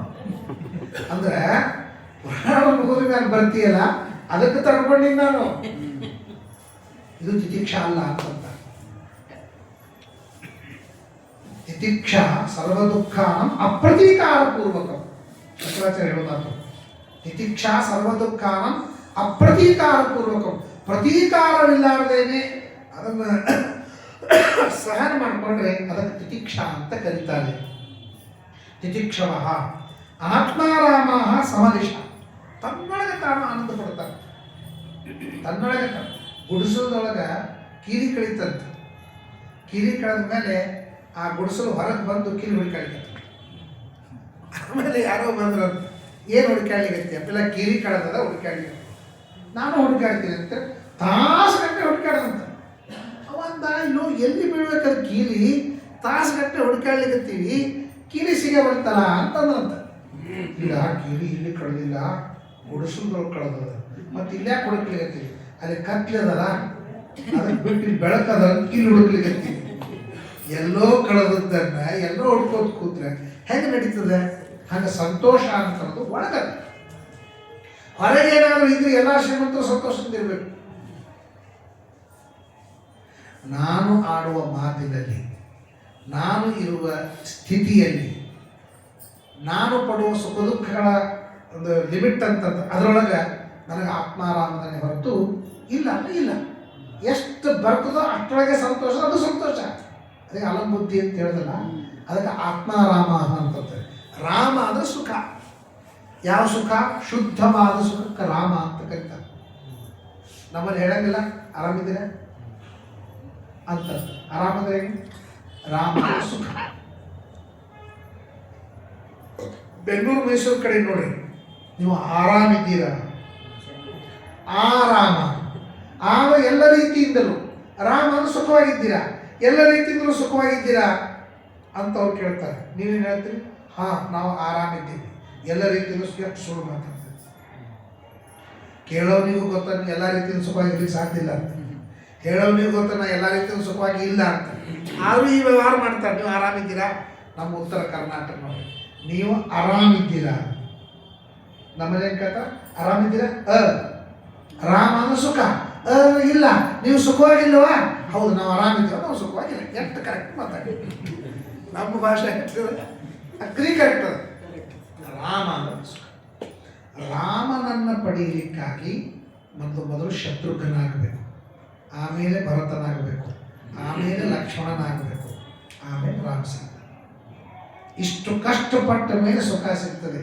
ಬಿಸಿಲಾಗ ಒದ್ದಾಡಿ ಬಂದು ಎ ಸಿ ರೂಮಿಗೆ ಹೋಗಿ ಅದರ ಆರಾಮನೆ ಬೇರೆ ಇರ್ತದೆ. ಎ ಸಿ ರೂಮ್ದಿಂದ ಎ ಸಿ ರೂಮಿಗೆ ಹೋಗಿ ಏನು ಫರಕ್ ಬರ್ತದೆ. ಕಷ್ಟಪಟ್ಟವನಿಗೆ ಸುಖದ ಅರಿವಾಗ್ತದೆ, ಕಷ್ಟಪಡೋದಿಲ್ಲ ಆಗೋದಿಲ್ಲ. ಅದಕ್ಕೆ ಶತ್ರುಘ್ನ, ಭರತ, ಲಕ್ಷ್ಮಣ, ಆಮೇಲೆ ರಾಮ ಅಂತ ನಾವು ಹೇಳ್ತೀವಿ. ಆದ್ದರಿಂದ ಆರಾಮ ಸಮದಶಃ ಪ್ರಾಯ ಆಶ್ರಮ ಎಲ್ಲರೂ ತಮ್ಮ ಆಶ್ರಮವನ್ನು ಚೆಂದಾಗಿ ಪರಿಪಾಲನೆ ಮಾಡ್ತಾರೆ. ಇದು ಕೃತಯುಗದ ಜನರದ್ದು. ಇದು ದ್ವಾಪರ ಯುಗದೊಳಗೆ ದಾನ, ತ್ರೇತಾಯುಗದೊಳಗೆ ದಾನ ಇಲ್ಲ, ತ್ರೇತಾಯುಗದೊಳಗೆ ದಾನ ಇಲ್ಲ ಅಂತ ದಾನ ಬಂದಾಯ್ತು. ಆಮೇಲೆ ದ್ವಾಪರ ಯುಗದೊಳಗೆ ದಯಾ ಮತ್ತು ದಾನ ಎರಡು ಹೋಗ್ಬಿಟ್ಟು ಅರ್ಧ. ಅದಕ್ಕೆ ದ್ವಾಪರ ಎರಡು ಪರಲೋಕಕ್ಕೆ ಸಾಧನವಾದ ಧರ್ಮಗಳು ಎರಡೇ ಉಳಿತೇವೆ ಅಂತಂದ್ರೆ ದ್ವಾಪರ ಅಂತ. ಇದು ಕ್ರಮ ಹೆಂಗದ ನೋಡ್ರಿ, ತ್ರೇತ ದ್ವಾಪರ ಅಲ್ಲ, ಕೃತ ತ್ರೇತ ದ್ವಾಪರ ಕಲಿ. ಕೃತ ಅಂದ್ರೆ ಕರ್ಮ, ತ್ರೇತ ಅಂದ್ರೆ ಜ್ಞಾನ, ಈತ ಅಂದ್ರೆ ಜ್ಞಾನ, ತ್ರ ಅಂದ್ರೆ ರಕ್ಷಣೆ ಮಾಡುವ ಜ್ಞಾನ, ಕೃತ ಅಂದ್ರೆ ಕರ್ಮ, ತ್ರೇತ ಅಂದ್ರೆ ಜ್ಞಾನ. ಹಿಂಗ ದ್ವಾಪರ ಪರಲೋಕಕ್ಕೆ ಎರಡು ಸಾಧನ. ಕೃತ ಅಂದರೆ ಕರ್ಮ, ತ್ರೇತ ಅಂದರೆ ಜ್ಞಾನ. ಇವು ಎರಡು ದ್ವಾಪರ ಎರಡು ಪರಲೋಕಕ್ಕೆ ಸಾಧನ. ಯಾವುದು ಯೋಗ್ಯ ಅಂತ ನೋಡಿಕೊಂಡು ನೀನು ಕಲಿ.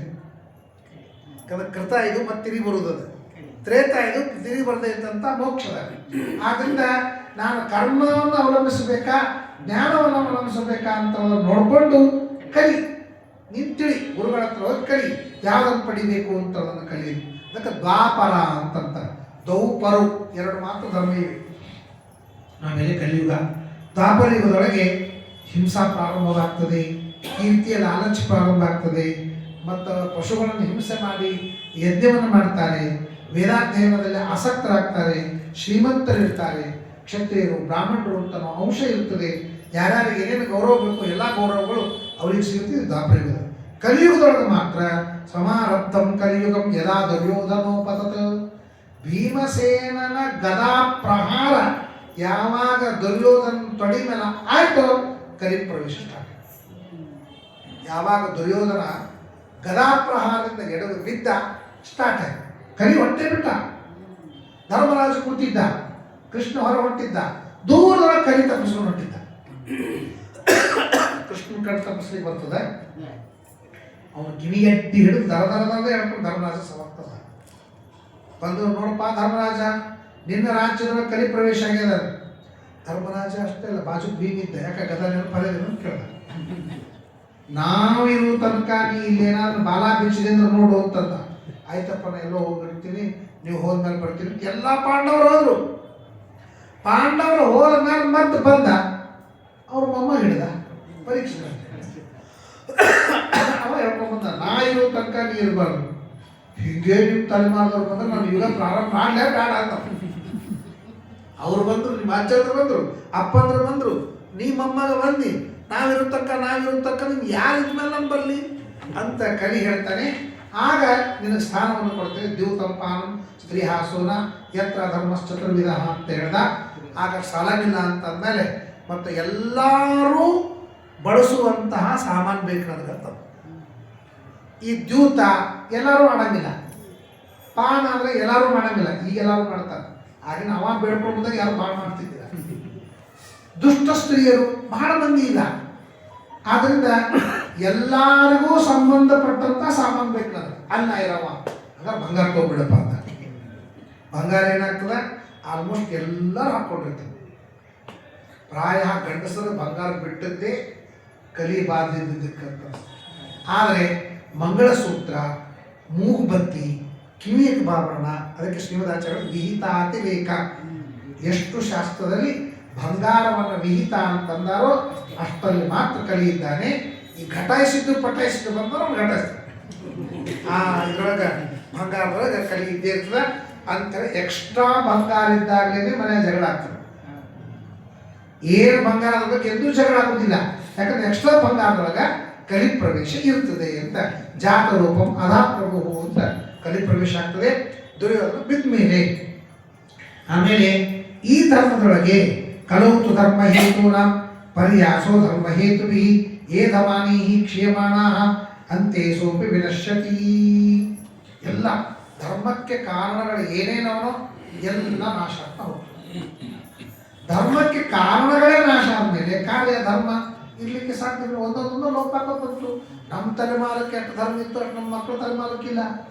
ನಾನು ಮೊದಲೇ ದಿವಸ ಹೇಳ್ದಲ್ಲ, ಮಡಿಯೊಳಗೆ ವ್ಯತ್ಯಾಸ ಆಗಿದೆ. ಈಗ ಮಡಿಯೊಳಗೆ ವ್ಯತ್ಯಾಸ, ಮಿಕ್ಸಿ ಬರ್ತದೆ, ಬಟನ್ ಮುಟ್ಲಿ ಬರ್ತದೆ, ಕಡ್ಡಿ ಮುಟ್ಲಿ ಬರ್ತದೆ, ಪ್ಲಾಸ್ಟಿಕ್ ಮುಟ್ಲಿ ಬರ್ತದೆ, ಉಳಿತೀವಿ ಮಡಿಯೊಳಗೆ. ಆದ್ರೂ ಮಡಿ ಮಾಡಂಗಿಲ್ಲ. ಇವ್ರಷ್ಟು ನೋಡಿ ಹೇಗಿದ್ದಾರೆ, ಇಷ್ಟೆಲ್ಲ ಮುಟ್ಲಿಕ್ಕೆ ಬಂದರೂ ಏನೂ ಉಳಗಿಲ್ಲ. ಬಟ್ ನಮಗೆ ಒಬ್ಬರು ಮುಂಬೈ ಒಳಗೆ ಶ್ರಾದ್ದಕ್ಕೆ ಬಂದಿದ್ರು, ದೊಡ್ಡ ಫ್ಯಾಕ್ಟ್ರಿ ಮಾಲಕರು. ಶ್ರಾದ್ದಕ್ಕೆ ಬಂದಾಗ ಅದು ಗೋಶಾಲಕ್ಕೆ ಪಿಂಡ ಕಳಿಸ್ತಿದ್ರು. ಅಲ್ಲಿ ಮುಂಬೈ ಬಿಸಿಲು ಅಂದ್ರೆ ಡಾಂಬರ್ ಮ್ಯಾಲೆ ಬರ್ತಿತ್ತು ಬಿಸಿಲದೊಳಗೆ. ಅದು ಕಾಲು ಬಂದ್ರೆ ತಾಮ್ರ ತಂಬಿ ಆದಂಗೆ ಆಗ್ತಿತ್ತು ಕಾಲ ಅಷ್ಟದಾಗ. ಒಂದ್ಸಲ ಪಿಂಡ ಚೆಲ್ಬಿಟ್ರು ಮರುದಿವ್ಸ ವರ್ಷ ಮರುದಿವ್ಸ ಅವರು ಚಪ್ಪಲಿ ಹಾಕೊಂಡ್ಬಂದ್ರು. ಚಪ್ಪಲಿ ಹಾಕೊಂಡು ಬಂದು ನಾನು ಪಿಂಡ ವಿಸರ್ಜನೆ ಮಾಡ್ತೀನಿ ಅಂತಂದರು. ನಾನು ಕೇಳಿದೆ, ಅಲ್ಲಿ ಮಡಿಲಿ ಬರೋಂಗಿಲ್ಲ, ಪ್ಲಾಸ್ಟಿಕ್ ಮಡಿಲಿ ಬರ್ತದೆ. ಇಲ್ಲ, ಇದು ತಗಲಿನ ಚಪ್ಪಲಿ, ಪ್ಲಾಸ್ಟಿಕ್ ಚಪ್ಪಲಿ. ಪ್ಲಾಸ್ಟಿಕ್ ಚಪ್ಪಲಿ ಆದ್ದರಿಂದ ಇದನ್ನ ಹಾಕೊಂಡು ಮಾಡಿ ಬಂದವರು. ನಮ್ಮ ಮಾತು ನಮಗೆ ತಿಳಿಸಿದ್ರು ಅವರು. ಪ್ಲಾಸ್ಟಿಕ್ ಅಂದ್ರೆ ನೀವು ತೋರ್ತೀರಿ, ಪ್ಲಾಸ್ಟಿಕ್ ಚಪ್ಪಲಿ ಆಗಿ ತೊಗೊಳಂಗಿಲ್ಲ ಅಂತ ಸ್ಟಾರ್ಟ್ ಮಾಡಿ. ಹಿಂಗೆ ಧರ್ಮ ಕ್ರಮೇಣ ವಾಕ್ಯಾರ್ಥ ಮಾಡ್ಕೋತ ಅದ್ರೊಳಗೆ ಏನದ ಇದ್ರೊಳಗೆ ಏನದ ಅದು ಹೆಂಗ ಇದು ಹೆಂಗ ಅಂತ ಅಡ್ಡವಾದ ಹಾಕೋತ ಧರ್ಮನಾಶ ಅಂತ ಹೋಗ್ತದೆ. ಇದೇ ಕಲಿಯ ಪ್ರಭಾವ, ಇದೇ ಕಲಿಯ ದೋಷ. ಡಾಕ್ಟರ್ ಔಷಧ ಕೊಟ್ಟದ್ದು ಕಣ್ಣು ಮುಚ್ಕೊಂಡು ತಂದು ತೋತಾನೆ. ಅದೇ ಸಂಧ್ಯಾನ ಮಾಡೋದು ಯಾಕೆ ಮಾಡಬೇಕು ಅಂತ ಹೇಳಿ ಧರ್ಮ ಮಾಡಬೇಕಾದ್ರೆ ಪ್ರಶ್ನೆ ಬರ್ತದೆ, ಔಷಧ ತಗೋಬೇಕಾದ್ರೆ ಪ್ರಶ್ನೆ ಬರ್ತದೆ. ಡಾಕ್ಟರ್ ಹೇಳಿದ ವಿಧಿ ನಿಷೇಧ ಪರಿಪಾಲನೆ ಮಾಡಲಿ ಬರ್ತದೆ, ಅವ್ರು ಹೇಳಿದ ವಿಧಿ ನಿಷೇಧ ಪರಿಪಾಲನೆ ಮಾಡಲಿ ಬರ್ತದೆ. ಧರ್ಮಗಳು ಯಾಕೆ ಇದು ಯಾಕೆ ಬೇಡ, ಒಳ್ಳೊಳ್ಳೆ ಆಗ್ತಿಲಿ ಬರೋಂಗಿಲ್ಲ, ಉಳ್ಳಾಗಡ್ಡೆ ಆಗ್ತಿಲಿ ಬರೋಂಗಿಲ್ಲ, ಯಾಕೆ ಅವ್ನು ಕೇಳೋ ಡಾಕ್ಟರ್ ಕೇಳೋದು. ಎಣ್ಣೆ ಯಾಕೆ ತೊಳಿ ಬರೋಂಗಿಲ್ಲ, ಕೆಮ್ಮು ಬಂದ್ರೆ ಬೆಚ್ಚಿಗೆ ಯಾಕೆ ಹೊತ್ಕೋಬೇಕು ಹೇಳ್ರಿ, ಅವೆಲ್ಲ ಮಾಡೋಂಗಿಲ್ಲ. ಗುಳಿಗೆ ಕೊಟ್ಟು ತೊಗೊಂಬಂದ ವಿಶ್ವಾಸ ಮಾಡ್ದ, ಅವ್ರು ಹೇಳಿದ್ದು ಮಾಡ್ತಾ ಈ ಗುಳಿಗೆ ತೊಗೊಂಡ್ರೆ ನನಗೆ ಒಳ್ಳೇದಾಗ್ತದೆ ಅಂತ ತಿಳ್ಕೊಂಡ. ಧರ್ಮದ ವಿಷಯದೊಳಗೆ ಹಾಗೆ ಮಾಡಿ ಅಲ್ಲಿ ವಿಧಿ ನಿಷೇಧಗಳಿಗೆ ಪ್ರಶ್ನೆ ಮಾಡ್ದ, ಧರ್ಮದ ಮೇಲೆ ಪ್ರಶ್ನೆ ಮಾಡ್ದ. ಯಾಕಂದ್ರೆ ಔಷಧ ತೊಗೊಂಡು ರೋಗ ಕಡಿಮೆ ಮಾಡ್ಕೋಬೇಕಾಗ್ಯದ, ಧರ್ಮ ಮಾಡಿ ಉತ್ತಮ ಲೋಕ ಪಡೆಯಬೇಕು ಅಂತ ನಿಮಗೆ ಆಗ್ರಹ ಇಲ್ಲ. ಆದ್ದರಿಂದ ಅಲ್ಲಿ ಪ್ರಶ್ನೆ ಮತ್ತು ಈ ಪ್ರಶ್ನೆ ಬರ್ತದೆ. ಈ ರೀತಿಯ ಕಲಿಯುಗದೊಳಗೆ ಆ ಧರ್ಮ ಕಾರಣಗಳ ನಾಶವಾಗ್ತಾ ಇದ್ದರಿಂದ ಧರ್ಮವೂ ನಾಶವಾಗ್ತಾ ಬಂದು ಇಡೀ ಜಗತ್ತು ರಣರಂಗವಾಗಿ ಬೆರೀತದೆ ಅಂತ ವಿಚಾರವನ್ನು ತಿಳಿಸ್ತಾರೆ. ಮುಂದೆ ಅನೇಕ ವಿಚಾರಗಳು ಮುಂದೆ ಒಳ್ಳೆಯ ಮತ್ತೊಂದು ಹೇಳ್ತಾರೆ, ಕೇಳೋದು.